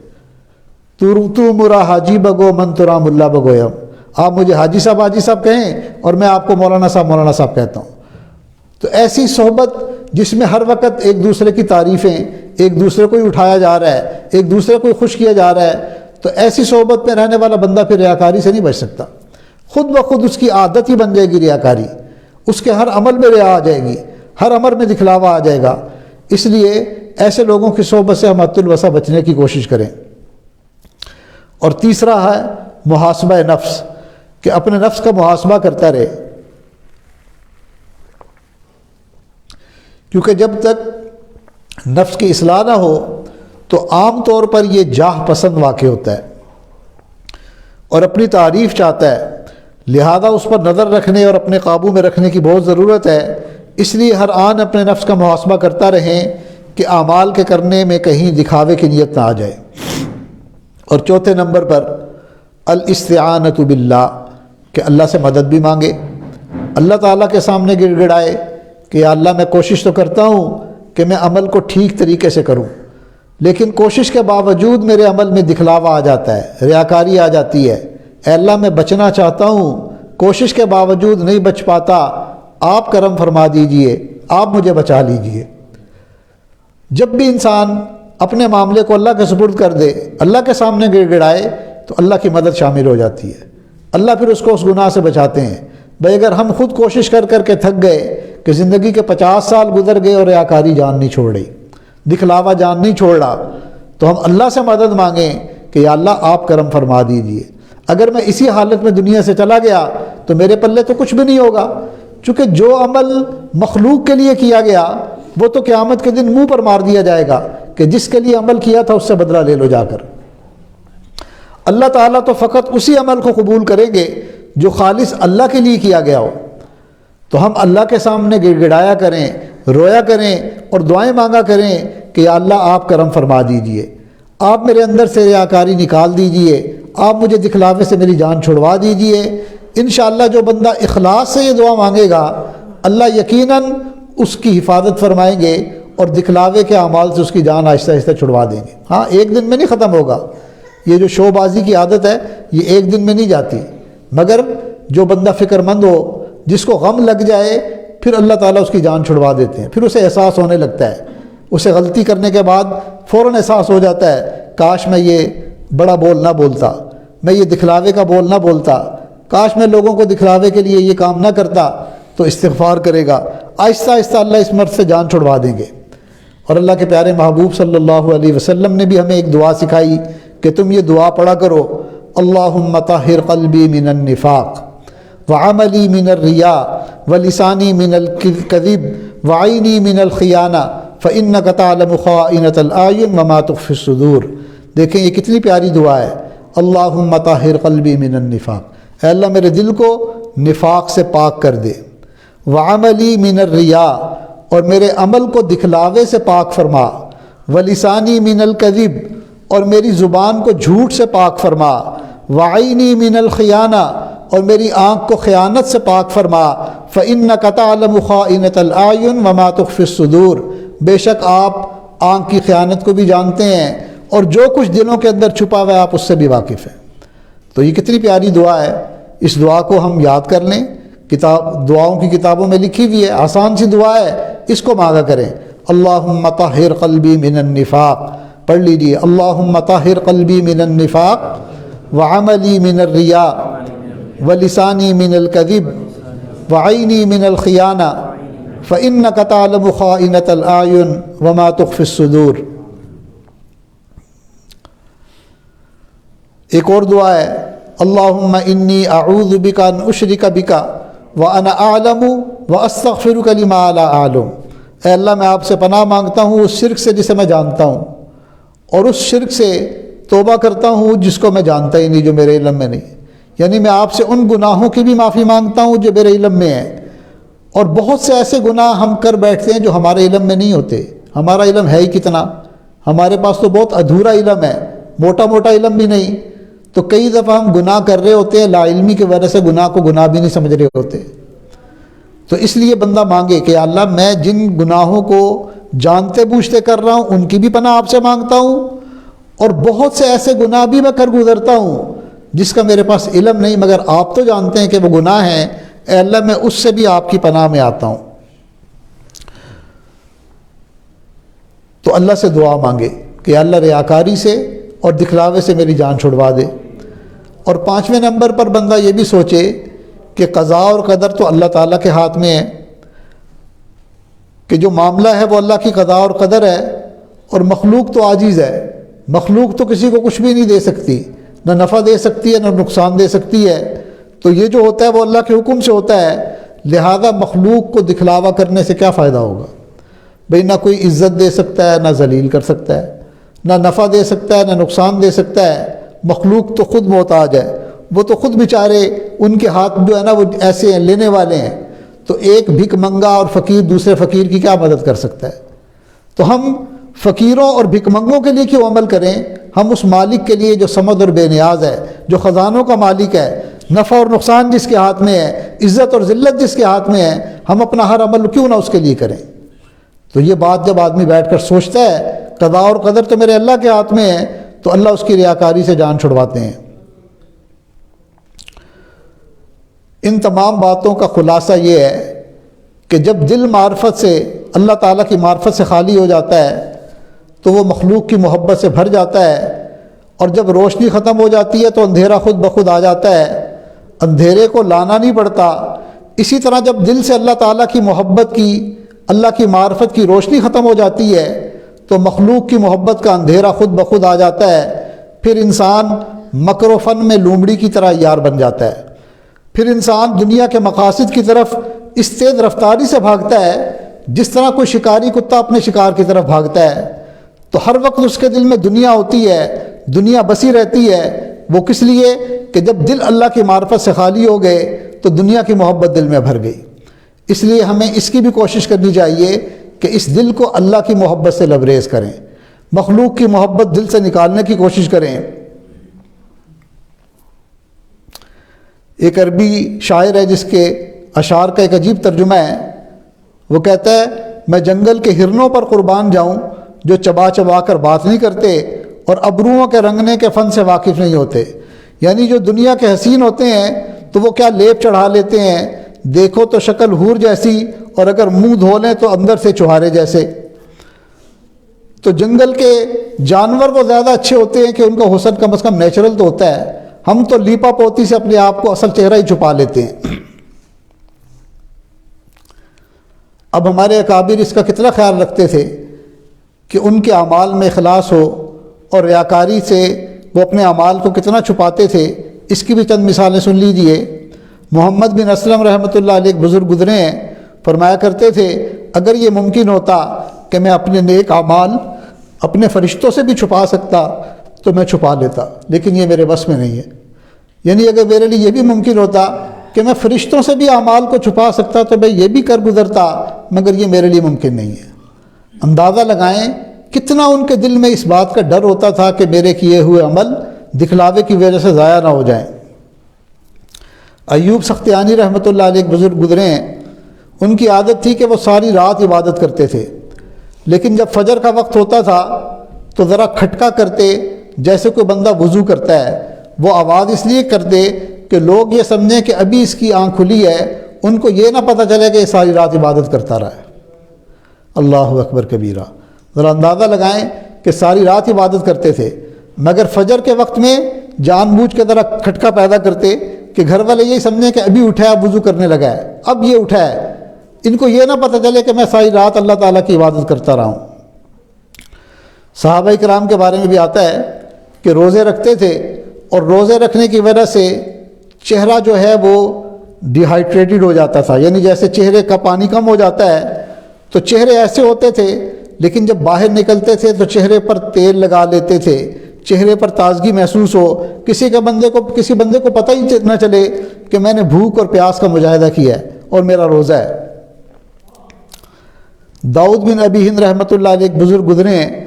ان کے بارے میں یہ لکھا ہے کہ انہوں نے 40 سال مسلسل روزے رکھے، اور یہی بات صاحب ہدایہ کے بارے میں بھی کتابوں میں لکھی ہے کہ جب تک انہوں نے ہدایہ لکھی تو وہ مستقل نفلی روزہ رکھتے تھے، لیکن نہ گھر والوں کو پتہ چلا نہ کام والوں کو پتہ چلا. یہ روزہ رکھتے تھے، گھر سے کھانا لے کر چلتے تھے اور راستے میں صدقہ کر دیتے تھے، اور جہاں پر جا کر کام کرتے تھے وہ سمجھتے تھے گھر سے کھا کر آئے ہیں، اور پھر رات کو آ کر گھر میں روزہ کو افطار کرتے تھے.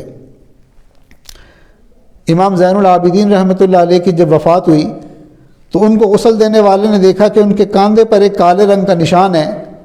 اس نے گھر والوں سے پوچھا کہ جی یہ نشان کالا کیوں ہے؟ تو کسی کو بھی پتہ نہیں تھا. تو انہوں نے کہا کہ جی ہمیں تو پتہ نہیں کیسا نشان ہے. ایک ہفتے کے بعد جب ان کو تدفین کیے ہوئے 1 ہفتہ ہو گیا تو پھر جو قریب کی بیوائیں تھیں، نادار معذور اور غریب لوگ تھے، ان کے گھروں سے پھر آوازیں آنی شروع ہو گئی، وہ بندہ کہاں چلا گیا جو رات کے اندھیروں میں ہمارے گھر میں پانی پہنچایا کرتا تھا. اندازہ لگائیں امام زین العابدین سید تھے، سادات میں سے تھے، اللہ کے محبوب کے خاندان میں سے تھے، اتنا اونچا مقام تھا، مگر راتوں کے اندر اس طرح چھپ کر غریبوں بیواؤں کے گھروں میں پانی پہنچاتے تھے کہ کسی کو پتہ ہی نہ چلا. زندگی کے اندر موت کے بعد غسل دینے والوں نے جب ان کے کندھے پر نشان دیکھا تو اس سے پتہ چلا کہ یہ ساری زندگی کیا کرتے تھے. سیدنا صدیق اکبر رضی اللہ تعالیٰ عنہ کا زمانہ خلافت ہے. حضرت عمر ان سے ملنے کے لیے تشریف لائے تو انہوں نے دیکھا کہ کچھ لوگوں کے نام لکھے ہوئے ہیں کہ وہ ایسے لوگ ہیں جو مریض ہیں یا بوڑھے ہیں اور ان کے لیے خدمتگار کی ضرورت ہے. آج تو بیٹا وہ باپ کی خدمت مشکل سے کر پاتا ہے یا کرتا ہی نہیں، بوجھ محسوس ہوتا ہے. مگر ایک وقت تھا کہ ہمارے اسلاف اس کو بدن کی زکوٰۃ سمجھتے تھے. اپنے بڑوں کی خدمت کرنا، معذوروں کی خدمت کرنا، بوڑھوں کی خدمت کرنا، اسے وہ اپنے بدن کی زکوٰۃ سمجھتے تھے. چنانچہ وہ اللہ تعالیٰ کی رضا کے لیے خدمت کرتے تھے اور اپنے بدن کو تھکاتے تھے. اور خدمت کیا ہوتی تھی؟ ان کے گھر کی صفائی کر دینا، کہیں سے پانی بھر کر لا کر ان کو دے دینا، ان کے کوئی کپڑے وغیرہ یا برتن ہیں ان کو دھو دینا، بس یہی خدمت ہوتی تھی. یہ 2-3 کام خدمت کے کہلاتے تھے. تو حضرت عمر نے دیکھا کہ ہر بندے کے نام کے سامنے کسی نہ کسی خدمت کرنے والے کا نام لکھا ہوا ہے جس نے خدمت اپنے ذمے لی ہوئی ہے. ایک بوڑھی عورت کا نام لکھا تھا لیکن آگے جگہ خالی تھی، تو حضرت عمر نے اس کا گھر کا ایڈریس لکھ لیا اور اگلے دن فجر کے بعد جو ہے اس کے گھر پہنچ گئے کہ میں اس بڑھیا کی جو بھی ضرورت ہے اس کو پورا کر دوں گا۔ چنانچہ دروازہ کھٹکھٹایا اور کہا اماں میں خدمت کے لیے آیا ہوں۔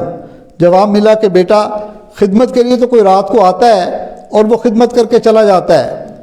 تو پوچھا کہ وہ کون ہے؟ تو وہ کہنے لگی کہ میں تو اس کو نہیں جانتی، بس وہ اپنا کام کر کے چپکے سے چلا جاتا ہے۔ تو انہوں نے سوچا کہ اچھا کل میں ذرا جلدی آؤں گا۔ چنانچہ تہجد کی نماز پڑھتے ہی وہاں پہنچ گئے۔ پھر دروازہ کھٹکھٹایا، اماں میں آپ کی خدمت کے لیے آیا ہوں۔ تو ماں کہنے لگی، وہ اندر سے بڑھیا کہنے لگی کہ بیٹا خدمت کرنے والا تو رات کو خدمت کر کے چلا گیا۔ پوچھا کہ وہ کون ہے؟ کہنے لگی مجھے نام کو تو نہیں پتا، نہ میں نے کبھی پوچھا۔ تو انہوں نے پوچھا کہ اس کا قد کاٹ کیسا ہے؟ تو وہ کہنے لگی کہ جب وہ آتا ہے تو آ کر کہتا ہے کہ اماں پردہ کر لو، میں کمرے میں چلی جاتی ہوں، سارے کام کرنے کے بعد آواز دے دیتا ہے کہ میں جا رہا ہوں، تو میں باہر آ جاتی ہوں۔ آج تک میں نے اس کی شکل ہی نہیں دیکھی۔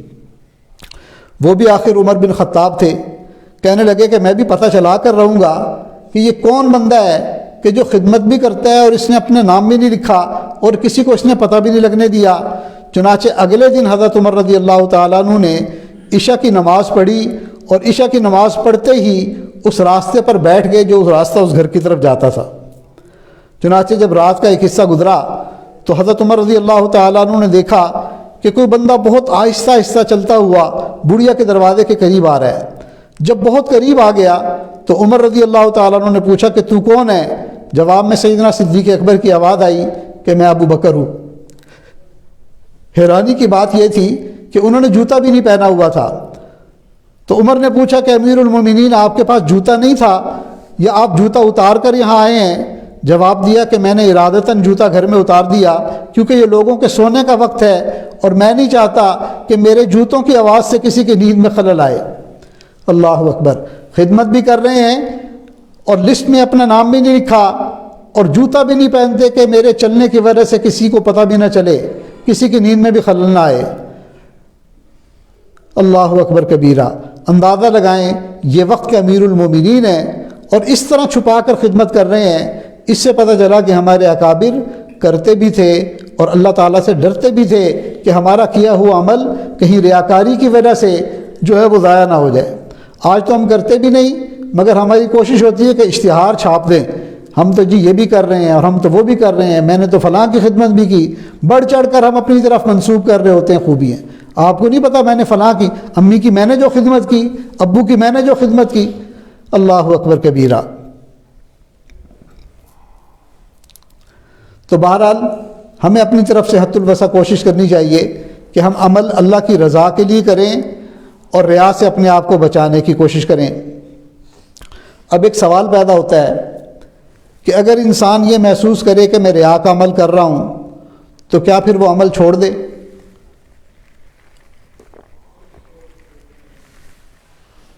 ہمارے مشائخ نے اس کا جواب یہ دیا کہ عمل چھوڑے نہیں، کرتا رہے، مگر نیت کو ٹھیک کرنے کی کوشش شروع کر دے اور اللہ تعالیٰ سے دعا مانگے، اس لیے کہ عمل پہلے عادت بنتا ہے پھر عبادت بنتا ہے۔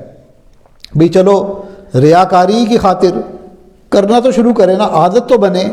جب عادت بن جائے گی تو ایک وقت آئے گا کہ اللہ تعالیٰ اس کو عبادت بھی بنا دیں گے۔ ایک کام اگر کیا ہی نہ ہو اس کو نئے سرے سے شروع کرنا پھر بڑا مشکل ہوتا ہے۔ تو اس لیے اگر محسوس یہ بھی ہوتا ہے کہ بھئی میرا عمل اخلاص والا نہیں، اس میں ریاکاری ہے، تو اس ڈر کی وجہ سے عمل نہ چھوڑے، عمل کرتا رہے مگر دعائیں مانگتا رہے، کوشش کرتا رہے اور اللہ تعالیٰ پر معاملہ چھوڑ دے۔ اللہ تعالیٰ یہ عمل جو آپ نے اس کو عادت بنایا، اللہ اپنی رحمت سے اخلاص عطا فرما کر اسے عبادت بنا دیں گے۔ چنانچہ ایک بزرگ سے کسی نے کہا کہ حضرت آپ کا مرید تو بڑا ریاکار ہے، وہ تو ریائی ذکر کرتا ہے، دکھلاوے کا ذکر کرتا ہے۔ تو انہوں نے فرمایا کہ بھائی کرتا تو ہے نا، چلو اس کے پاس ٹمٹماتا ہوا چراغ تو ہے، تمہارے پاس تو یہ ٹمٹماتا ہوا چراغ بھی نہیں۔ ایک نہ ایک دن آئے گا کہ اللہ اسے اخلاص سے بھی عمل کرنے کی توفیق عطا فرما دیں گے۔ اس لیے اگر کوئی عمل ریا کی وجہ سے کرتے ہیں تو عمل چھوڑنا نہیں چاہیے۔ شیطان تو یہی سکھائے گا کہ چھوڑ دو عمل، لیکن عمل کو نہیں چھوڑنا بلکہ عمل میں اخلاص پیدا کرنے کی کوشش کرنی ہے۔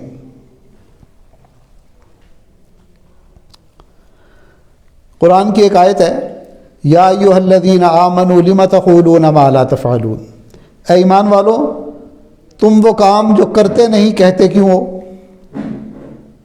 یعنی تم دوسروں کو تو نصیحت کر رہے ہوتے ہو، خود وہ کام کرتے نہیں۔ اس آیت کو آڑ بنا کر بہت سے لوگ دین کا کام ہی نہیں کرتے۔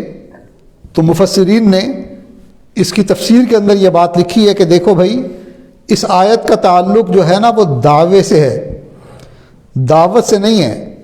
اس میں ترک دعویٰ کی تلقین کی گئی ہے، ترک دعوت کی تلقین نہیں کی گئی۔ یا ایھا الذین آمنوا لم تقولون ما لا تفعلون، اے ایمان والو جو تم کرتے نہیں وہ کہتے کیوں ہو؟ تو اس میں ترک دعویٰ ہے، ترک دعوت نہیں ہے۔ دعوے کا مطلب یہ کہ تم دعویٰ نہ کرو کہ بھی میں بڑا نیک ہوں، میں بڑا یہ ہوں۔ تو دعوے سے بچو، مگر دعوت نہیں چھوڑنی چاہیے۔ بالفرض اگر ایک نیکی ہم خود نہیں کر پا رہے، اب اس کا یہ مطلب نہیں ہم دوسروں کو اس نیکی کی دعوت ہی نہ دیں، نہیں، ہم دعوت دیتے رہیں گے تو ہو سکتا ہے کہ اللہ تعالیٰ اس دعوت کی برکت سے ہمیں بھی اس نیکی پر جمنے کی توفیق عطا فرما دیں۔ تو اس لیے اس بات کو ذہن نشین کر لیں کہ یہ جو آیت ہے نا لم تقولون ما لا تفعلون، اس کا تعلق ترک دعویٰ سے ہے، ترک دعوت سے نہیں ہے۔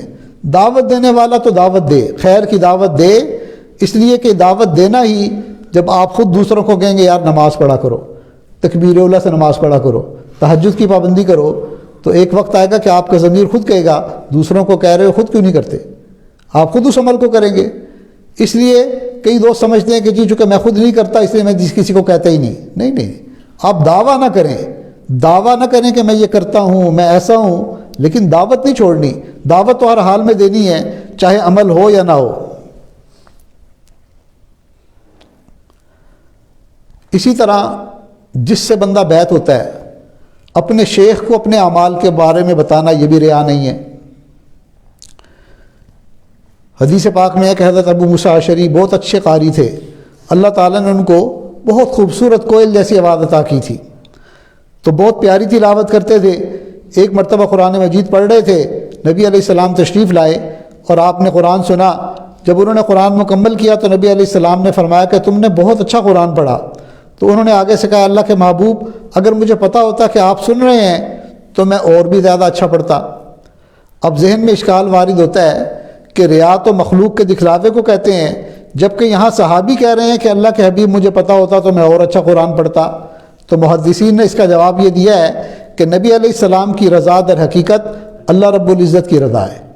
محبوب حقیقی یعنی محبوب صلی اللہ علیہ وسلم کے دل کو خوش کرنا در حقیقت اللہ تعالیٰ کو خوش کرنا ہے، اس لیے یہ چیز اس مخلوق والے زمرے میں نہیں آتی۔ اور ہمارے مشائخ نے یہاں لکھا کہ شیخ کے ساتھ تعلق دین کا تعلق ہوتا ہے، اور کئی مرتبہ مرید کے عمل سے شیخ خوش ہوتے ہیں، تو ذہن میں یہ نہ رکھیں کہ مخلوق خوش ہو رہی ہے، نہیں، دین کی نسبت کی وجہ سے ان کا دل بھی اگر خوش ہوا تو یوں سمجھیں کہ ان کی خوشی میں اللہ تعالیٰ کی رضا موجود ہے۔ ممکن ہے کہ شیخ کا دل خوش ہو اور اس خوشی کی وجہ سے وہ میرے لیے ایسی دعا کریں کہ میری زندگی بدل جائے۔ تو اسی طرح شیخ کے دل کو خوش کرنا بھی کوئی ایسی چیز نہیں ہے جس کی وجہ سے کوئی ریاکاری کا اندیشہ ہو۔ جس طرح ایسے ہی ماں باپ کے دل کو خوش کرنا، یہ بھی انسان کو چاہیے کہ ماں باپ کے دل کو بھی خوش کرنے کی کوشش کرے۔ تو شریعت نے کہا جو ماں باپ کا دل خوش کرے گا اللہ کو خوش کرے گا۔ تو یہ تعلق چونکہ اللہ کی نسبت سے ہے، اس لیے یہ نہ سوچیں کہ میں نفل پڑھتا ہوں تو شیخ کو کیسے بتاؤں، یہ تو مخلوق کو بتانے والی بات ہے۔ نہیں، شیخ سے تعلق ہی اور طرح کا ہے، ان کو پتہ چل بھی گیا تو وہ خوش بھی ہوں گے، اور یہ چیز ریا نہیں کہلائے گی، اس لیے کہ ان کی خوشی اللہ تعالیٰ کی رضا کہلائے گی۔ علامہ آلوسی رحمۃ اللہ علیہ نے اپنی کتاب میں لکھا ہے کہ شیخ کامل کے دل کو خوش کرنا اللہ کے ہاں دعائے مستجاب کا درجہ رکھتا ہے، کہ جس کے کسی عمل کی وجہ سے اس کے شیخ کا دل خوش ہوا، ایسا ہی ہے کہ اس کو ایک مقبول دعا نصیب ہو گئی۔ تو یہ اشکال ختم ہو گیا کہ مخلوق میں جن سے دین کا تعلق ہے وہ اس سے الگ ہے۔ تو ریا کا معاملہ دنیاوی تعلقات کے ساتھ ہے، دین کے جو تعلقات ہیں اس میں ریا نہیں ہوتی۔ اسی طرح ایک طالب علم کے ذہن میں یہ اشکال اور سوال بھی آ سکتا ہے کہ جی نیک اعمال کو ظاہر کرنا تو ریاکاری ہے، اس لیے انہیں چھپانا چاہیے، اپنے گناہوں کو بھی چھپانا چاہیے یا ظاہر کر دینا چاہیے؟ تو اس کا جواب بھی یہ ہے کہ گناہوں کو چھپانا یہ ریا نہیں بلکہ وہ شرعاً بندے پر واجب ہوتا ہے، اس لیے گناہوں کو چھپانا ریا نہیں کہلائے گا۔ جو اپنے گناہ کو ظاہر کرے تو اسے گناہ کا عذاب الگ ہوگا اور اظہار کا عذاب الگ ہوگا۔ چونکہ حدیث میں آتا ہے کل امتی معافن الا المجاہرین، سب کی معافی ہو جائے گی سوائے اس بندے کے جو اپنے گناہوں کو لوگوں کے سامنے بتاتا پھرے گا۔ اب اس حدیث کی وجہ سے ایک یہ بھی اشکال ذہن میں آتا ہے کہ اگر کسی کے سامنے بھی گناہ کا تذکرہ منع ہے تو پھر شیخ کے سامنے کیوں تذکرہ کریں؟ تو اس کی مثال یوں سمجھیں کہ جیسے بندے کی ران میں پھوڑا نکل آیا، اب ران سطر میں داخل ہے، کسی کے سامنے نہیں کھول سکتے، لیکن ڈاکٹر کے سامنے تو کھولنی پڑتی ہے، جس نے آپریشن کرنا ہے، جس نے اس پھوڑے کا علاج کرنا ہے۔ تو شریعت نے اجازت دی کہ عام حالت میں تم ران ننگی نہیں کر سکتے، کسی عام بندے کے سامنے اس ران کو نہیں کھول سکتے، لیکن جس نے تمہارا علاج کرنا ہے اس طبیب کو تو دکھانا پڑے گا، چونکہ اس کے بغیر علاج ہی نہیں ہوگا۔ تو شیخ کے سامنے اپنی کسی بری عادت یا گناہ کا تذکرہ کرنا علاج کی نیت سے ہوتا ہے، یہ جائز ہوتا ہے۔ اب اگر وہ کہے کہ جی میں تو یہ پھوڑا دکھا نہیں سکتا، تو پھر تو علاج بھی نہیں ہو سکتا۔ اسی طرح روحانی مریض کو بھی شیخ کو بتانا پڑے گا کہ حضرت میری نگاہیں میری کنٹرول میں نہیں، میری زبان میرے کنٹرول میں نہیں، مجھے آپ کوئی طریقہ بتائیں جس سے میں اس گناہ سے بچ جاؤں۔ تو شیخ کو بتانا یا جس بندے نے آپ کی اصلاح کرنی ہے یا آپ کا جو روحانی طبیب ہے اس کو گناہ کے بارے میں بتانا، یہ اس میں داخل نہیں۔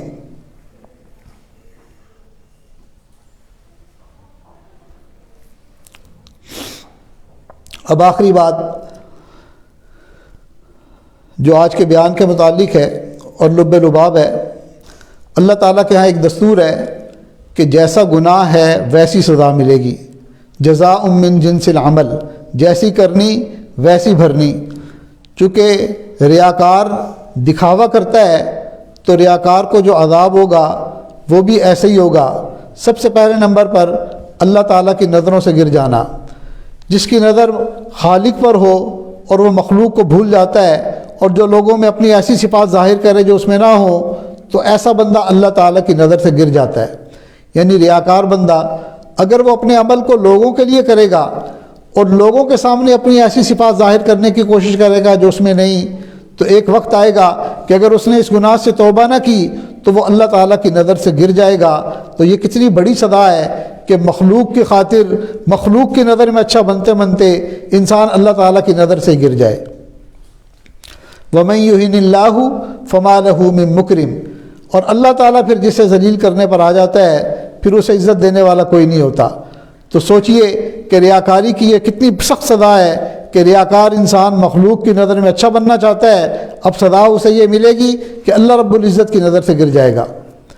اور دوسری بات، دوسری سزا جو ریاکار کو ملے گی کہ قیامت کے دن جب اللہ تعالیٰ ساق کی تجلی فرمائیں گے تو ساری مخلوق سجدے میں چلی جائے گی، ایمان والے سجدے میں چلے جائیں گے، البتہ کفار سجدہ نہیں کر سکیں گے، مشرکین منافقین سجدہ نہیں کر سکیں گے، اور ریاکار بھی اس وقت سجدہ نہیں کر سکے گا۔ تو اندازہ لگائیں کتنی ذلت ہوگی کہ سب سجدے میں چلے گئے اور یہ کافروں کے ساتھ اور منافقین اور مشرکین کے ساتھ کھڑا رہ گیا۔ تو ایسا بندہ جو اپنے عمل کو لوگوں کے لیے کرے گا، قیامت کے دن جب ساری مخلوق اللہ کے حکم پر سجدے میں چلی جائے گی، یہ کھڑا دیکھتا رہے گا۔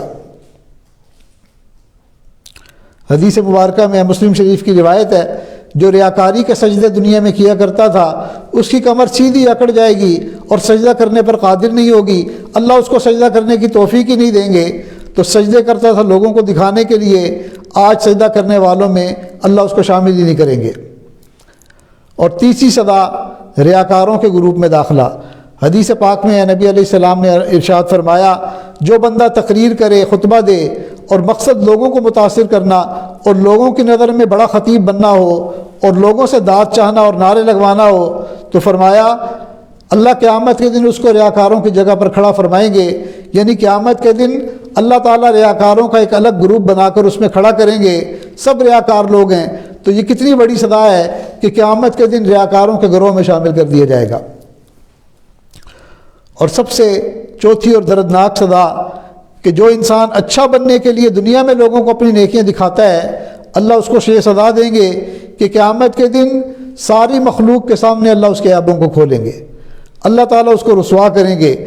کتنی بڑی سزا ہے۔ سچی بات ہے کہ قیامت کے دن اگر کسی بندے کو یہ چوائس دے دیں کہ یا تو ہم تیرے کرتوت، باپ کو اگر یہ چوائس دیں کہ ہم تیرے سارے کے سارے کرتوت تیری اولاد کے سامنے کھولتے ہیں، یا پھر تو جہنم میں چلا جا چپ کر کے، اور خاوند سے کہیں کہ ہم تیرے سارے کے سارے کرتوت تیری بیوی کے سامنے کھولتے ہیں، بیوی کو یہ کہیں کہ ہم تیرے سارے کے سارے کرتوت تیرے سب خاندان والوں اور خاوند کے سامنے کھولتے ہیں، اور پیر سے کہیں کہ ہم تیرے عیب تیرے مرید کے سامنے کھولتے ہیں، اور مرید کو کہیں کہ تیرے عیب تیرے پیر کے سامنے کھولتے ہیں۔ سچی بات تو یہ ہے کہ اگر بندے کے اندر غیرت ہوگی تو یقیناً وہ کہے گا یا اللہ مجھے جہنم میں ڈال دے، مگر میرے عیبوں کو لوگوں کے سامنے نہ کھولنا۔ تو یہ کتنی بڑی سزا ہوگی کہ بندہ لوگوں سے اپنے عیب چھپاتا ہے اور لوگوں میں ریاکاری کرتا ہے، کل قیامت کے دن اللہ تعالیٰ ساری مخلوق کے سامنے کھڑے ہو کر اس کے عیبوں کو لوگوں کے سامنے کھولیں گے۔ اس لیے ہم اللہ تعالیٰ سے دعا مانگتے ہیں کہ اللہ تعالیٰ اپنی رحمت اور کرم کے ساتھ ہمیں اخلاص والے اعمال کرنے کی توفیق عطا فرما، ریاکاری والے اعمال سے ہماری جان چھڑا۔ اللہ کے محبوب صلی اللہ علیہ وسلم کی جو شفاعت کی چادر ہے اپنی رحمت سے ہمیں وہ عطا فرما۔ اللہ تعالیٰ ہم سب کو عمل کرنے کی توفیق عطا فرمائے۔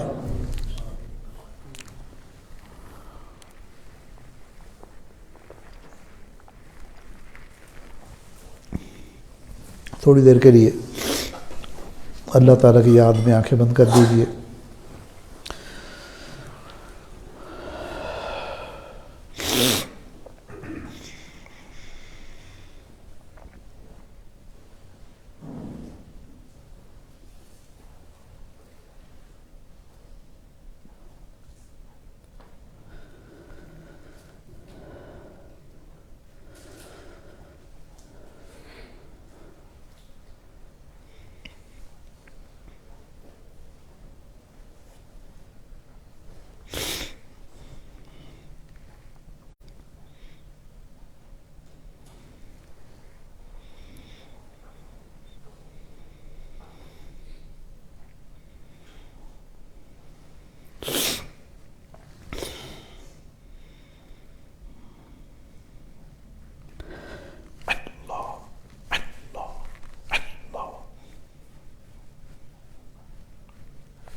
اپنے داماں نے شفاعت میں چھپائے رکھنا،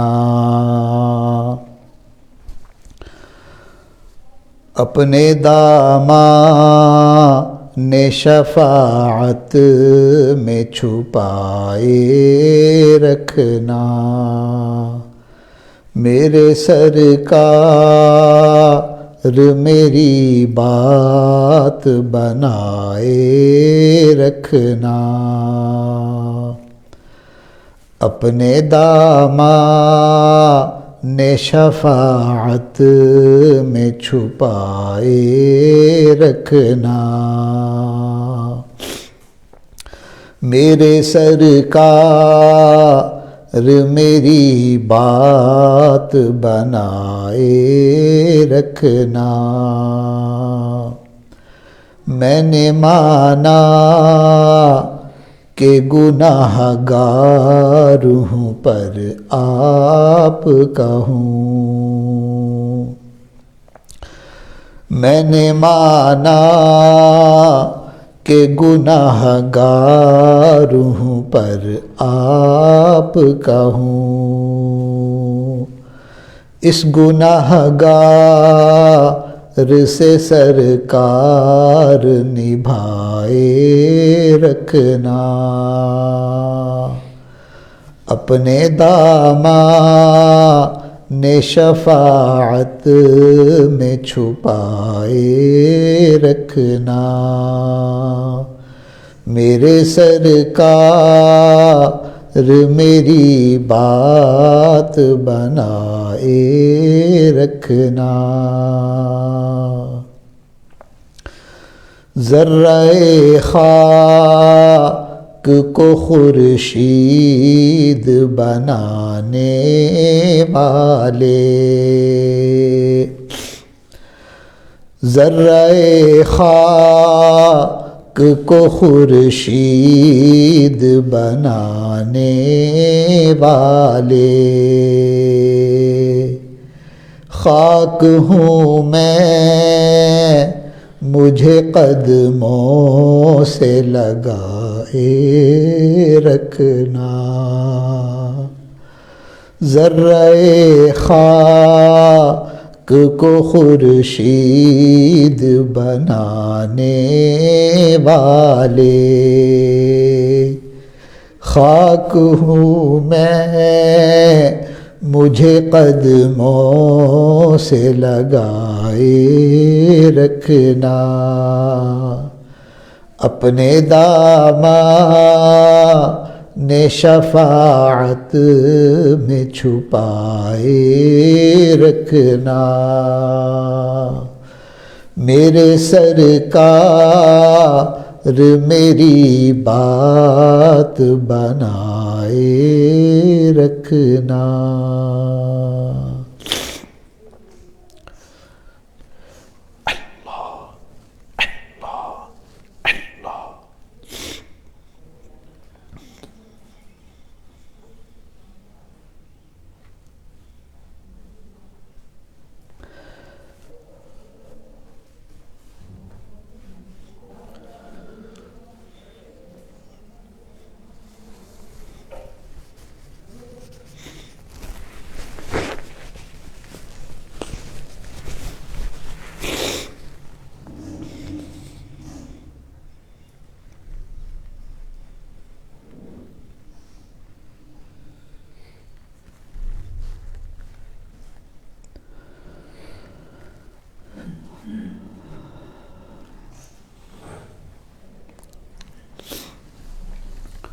لا الہ الا اللہ محمد الرسول اللہ۔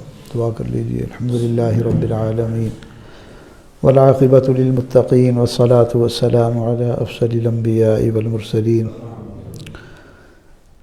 یا اول الاولین یا آخر الآخرین یا راحم المساکین یا ارحم الراحمین یا حی یا قیوم برحمتک نستغیث، نستغفرک اللہم من جمیع الذنوب والخطایا ونتوب الیک، لا ملجا ولا منجا ولا ملتجا منك إلا إليك، اللهم إنك عفو تحب العفو فاعف عنا، اللهم إنك عفو كريم تحب العفو فاعف عنا، اللهم إنا نسألك إيمانا كاملا ويقينا صادقا وعلما نافعا وعملا متقبلا ورزقا حلالا طيبا واسعا وشفاء من كل داء، اللهم اكفنا بحلالك عن حرامك وأغننا بفضلك عمن سواك، اللهم إنا نسألك تمام العافية ونسألك دوام العافية ونسألك الشكر على العافية ونسألك الغنى عن الناس،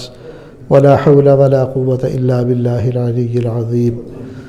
اے مالک، ہم آپ کے عاجز اور مسکین بندے ہیں، ہم ظاہر میں بندے ہیں، حقیقت میں بہت گندے ہیں۔ اے اللہ، اپنی رحمت اور کرم کے ساتھ ہمارے من کی گندگی کو دور فرما، ہمارے دل کی سختی کو دور فرما۔ اے اللہ، ہمارے گناہوں کو معاف فرما، ہماری خطاؤں سے درگزر فرما، ہمارے عیبوں کی پردہ پوشی فرما۔ اے اللہ، اپنی رحمت کا معاملہ فرما، ہمیں برے دن سے محفوظ فرما، بری رات سے محفوظ فرما، برے وقت سے محفوظ فرما، برے انجام سے حفاظت فرما، ہدایت ملنے کے بعد گمراہی سے محفوظ فرما، سیدھا رستہ ملنے کے بعد بھٹکنے سے محفوظ فرما، علم حاصل ہو جانے کے بعد جہالت والے کاموں سے ہماری حفاظت فرما، عزت ملنے کے بعد ذلت سے محفوظ فرما۔ اے اللہ، نعمتوں کے مل جانے کے بعد نعمتوں کے چھن جانے سے ہماری حفاظت فرما۔ اے اللہ، اپنی رحمت کا معاملہ فرما، اپنی رضا والی زندگی نصیب فرما، اپنے محبوب صلی اللہ علیہ وسلم کی اتباع والی زندگی نصیب فرما۔ اے اللہ، ہمیں ہر معاملے میں اخلاص نصیب فرما۔ میرے مالک، آپ نے ہمیں دنیا میں بھیجا، آپ ہماری جان کے مالک ہیں، ہمارے مال کے مالک ہیں۔ اے اللہ، ہماری زندگیوں کے مالک آپ ہیں۔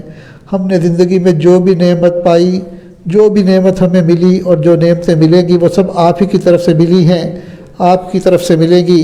اے اللہ، آپ ہی عزت دینے والے ہیں، آپ ہی ذلت دینے والے ہیں۔ بیماری بھی آپ کی طرف سے ملتی ہے، صحت بھی آپ کی طرف سے ملتی ہے۔ اے اللہ، دنیا اور آخرت کی تمام نعمتیں فقط آپ دیتے ہیں۔ آپ کے علاوہ اس کائنات میں کوئی ایسی ہستی نہیں جو کسی بھی قسم کے نفع اور نقصان کی مالک ہو۔ میرے مالک، جب سب کچھ آپ ہیں سب کچھ آپ کا ہے۔ اے اللہ ہمیں اپنے عمل بھی اپنے لیے کرنے کی توفیق عطا فرما۔ میرے مالک ہمیں بھی اخلاص والے عمل نصیب فرما۔ مخلوق کے لیے اے اللہ مخلوق کے لیے عمل کرنے سے ہماری جان چھڑوا دیجیے، ریاکاریوں سے ہماری جان چھڑوا دیجیے، دکھلاوے سے ہماری جان چھڑوا دیجیے۔ اے اللہ کرم کا معاملہ فرما، اے اللہ رحمت کا معاملہ فرما۔ اے اللہ یقیناً ہمارا دل دنیا کی محبت سے نجس ہو چکا ہے، دنیا کی محبت میں ملوث ہو چکا۔ اے اللہ اس کی وجہ سے چونکہ مخلوق دل میں گھسی ہوئی ہے، اس لیے ہم ہر معاملے میں مخلوق ہی کی طرف دیکھتے ہیں۔ اچھا کام کریں تو نظر مخلوق کی طرف جاتی ہے، اور برا کام کریں تب بھی مخلوق ہی سے ڈرتے ہیں، دنیا کی عزت اور ذلت کو اصل سمجھتے ہیں۔ اے اللہ ہمارے دل کو پاک فرما، دنیا کی محبت سے پاک فرما، دنیا کے گند سے پاک فرما۔ اے اللہ ہمارے دل کو اپنی محبت کا مقام بنا۔ اے اللہ آپ کے نام کی اپنے نام کی برکت سے اے اللہ دل کی نجاست کو دور فرما، دل کی گندگی کو دور فرما۔ میرے مالک رحمت کا معاملہ فرما۔ آپ نے تو دنیا میں ہمیں پاک دنیا میں بھیجا تھا، ہمارے جسم پر بھی اور ہماری روح پر بھی گناہ کا کوئی دھبا نہیں تھا۔ اے اللہ آپ نے تو پاک صاف بھیجا، ہم نے اپنے گناہوں سے اپنے آپ کو گندا کر لیا، اپنے گناہوں کی وجہ سے اپنے آپ کو میلا کر لیا۔ اے اللہ ہم نے اپنے آپ کو نجاست کے اندر لتھڑ دیا۔ اے اللہ آپ کرم فرمائیے، معاف کر دیجئے، ہماری نادانیوں کو معاف کر دیجئے، غلطیوں کو معاف کر دیجئے۔ اے اللہ غلط انتخاب کو معاف کر دیجئے۔ اے اللہ اپنی رحمت کا معاملہ فرما، کرم کا معاملہ فرما۔ اے اللہ ہمیں اپنی طرف لوٹنے کی توفیق عطا فرما، تمام گناہوں سے سچی پکی توبہ کرنے کی توفیق عطا فرما۔ اے اللہ اب تک پوری زندگی میں ہم نے جب بھی جہاں بھی اے اللہ ریاکاری والے گناہ کیے، دکھلاوے کے گناہ کیے، اے اللہ ہم آپ سے معافی مانگتے ہیں، ہم اپنے گناہوں کا اقرار کرتے ہیں، اقرار کر کے توبہ کرتے ہیں۔ اے اللہ آپ اپنی رحمت سے معاف کر دیجئے اور آئندہ ہمیں ریاکاری سے بچا لیجئے۔ اے اللہ ہمیں وہ عمل کرنے کی توفیق عطا فرما جو آپ کی رضا کا ذریعہ بنے، آپ کے محبوب صلی اللہ علیہ وسلم کی اتباع کے حصول کا ذریعہ بنے۔ اے اللہ ہم اصلاح کے طلبگار ہیں، اے اللہ اپنی رحمت سے ہماری اصلاح فرما۔ اے اللہ نفس کے شر سے ہماری حفاظت فرما، اے اللہ نفس کے مکر سے ہماری حفاظت فرما۔ اے اللہ ہمیں نفس مطمئنہ نصیب فرما۔ پروردگار عالم اپنی رحمت کا معاملہ فرما، ہمارے ظاہری گناہوں کو بھی معاف فرما، باطنی گناہوں کو بھی معاف فرما۔ اے اللہ جو گناہ جلوت میں کیے ان گناہوں کو معاف فرما، جو تنہائیوں میں کیے ان گناہوں کو معاف فرما۔ اے اللہ جن گناہوں کو گناہ سمجھ کر کیا ان کو معاف فرما، اور جن گناہوں کو گناہ ہی نہیں سمجھا اے اللہ ان کو بھی معاف فرما۔ اے اللہ اپنی رحمت سے اپنے کرم سے اے اللہ ہمیں آئندہ نیکوکاری والی پرہیزگاری والی زندگی نصیب فرما۔ اے اللہ اپنی رحمت کے فیصلے فرما، اے اللہ اپنے کرم کا معاملہ فرما۔ اے اللہ زندگی کی مہلت ختم ہوتی جا رہی ہے، اے اللہ ہم اپنی زندگی کا پرائم ٹائم گزار چکے ہیں۔ میرے مالک ابھی تک اگر ہمارے اندر انسانیت نہیں آئی، ابھی تک آپ کی محبت نہیں پیدا ہوئی، اے اللہ وہ دن کب آئے گا؟ اے اللہ اپنی رحمت کا معاملہ فرما، ہمارے حال پر رحم فرما۔ اے اللہ ہماری غفلتوں کو دور فرما، اے اللہ ہماری غفلتوں کو دور فرما، وقت کے فتنوں سے ہماری حفاظت فرما۔ اے اللہ بے حسی سے ہماری حفاظت فرما، اے اللہ ضمیر کے مردہ ہونے سے ہماری حفاظت فرما، اے اللہ دل کے مردہ ہو جانے سے ہماری حفاظت فرما۔ پروردگار رحمت کے فیصلے فرما، ہمارا دل چاہے یا نہ چاہے پیشانی کے بالوں سے پکڑ کر ہمیں شریعت اور سنت کے راستے پر چلنے کی توفیق عطا فرما، ہمیں ایمان حقیقی کی لذت نصیب فرما، ہمیں نماز کی حضوری نصیب فرما، سجدے کا سرور عطا فرما، رات کے آخری پہر کی مناجات کی لذت نصیب فرما، قرآن پاک کی تلاوت کا لطف عطا فرما۔ اے اللہ اپنی رحمت کے فیصلے فرما، خیر کے فیصلے فرما، جو گھر بار کی وجہ سے پریشان ہیں ان کی پریشانیوں کو دور فرما۔ اے اللہ جو اولاد کی وجہ سے پریشان ہیں سب کی اولادوں کو نیک بنا، ماں باپ کی آنکھوں کی ٹھنڈک بنا، والدین کے لیے اولاد کے فرائض ادا کرنا سہل اور آسان فرما، اولادوں کو ماں باپ کا فرما بردار بنا۔ اے اللہ اپنی رحمت کے فیصلے فرما۔ اے اللہ جو قرضوں کی وجہ سے پریشان ہیں ان کے لیے قرضوں کی ادائیگی کی سبیل پیدا فرما۔ اے اللہ تمام بیماروں کو اپنی رحمت سے شفا عطا فرما۔ اے اللہ اپنے کرم کا معاملہ فرما۔ اے اللہ اپنی رحمت کے ساتھ اے اللہ شفا کی نعمت عطا فرما۔ اے اللہ ہمارے عزیز اقارب رشتہ دار اے اللہ جو بھی بیمار ہیں پروردگار ان کے ساتھ کرم کا معاملہ فرما، رحمت کا معاملہ فرما۔ اے اللہ آپ جانتے ہیں کس بندے کے لیے کیا چیز بہتر ہے، اے اللہ بہتری کے فیصلے فرما، خیر کے فیصلے فرما، عافیت کے فیصلے فرما۔ میرے مالک ہمیں زندگی میں کبھی بے سہارا نہ فرما، کبھی بے آسرا نہ فرما، اے اللہ کبھی بھی اپنے سے جدا نہ فرما، اے اللہ نفس اور شیطان کے حوالے نہ فرما، اے اللہ اپنی رحمت کا معاملہ فرما، کرم کا معاملہ فرما۔ اے اللہ آپ نے اپنے کلام پاک میں خود ہی فرمایا، آپ نے اپنے محبوب صلی اللہ علیہ وسلم کو فرمایا، قل یا عبادی الذین اسرفوا علی انفسہم، اے میرے محبوب آپ میرے ان بندوں کو بتا دیجئے جنہوں نے اپنی جانوں پر بہت ظلم کیا، لا تقنطوا من رحمت اللہ، اللہ کی رحمت سے نا امید نہ ہو، ان اللہ یغفر الذنوب جمیعا، بے شک اللہ تعالیٰ سب گناہوں کو معاف کر دے گا۔ اے اللہ آپ معاف کر دیجئے، ہم آپ کی رحمت سے نا امید نہیں، آپ کے کرم سے نا امید نہیں۔ ہمیں آپ کے محبوب صلی اللہ علیہ وسلم نے آپ کا در دکھایا اور بتا دیا کہ اس در کے علاوہ کوئی دوسرا در نہیں۔ اے اللہ ہم آپ کے در کے منگتے اور فقیر ہیں۔ اے اللہ دنیا والوں کے لیے تو 10 دروازے ہوتے ہیں، ایک دروازے سے انکار ہو جائے وہ دوسرے دروازے کو کھٹکھٹا دیتے ہیں، دوسرے سے انکار ہو تیسرے کو۔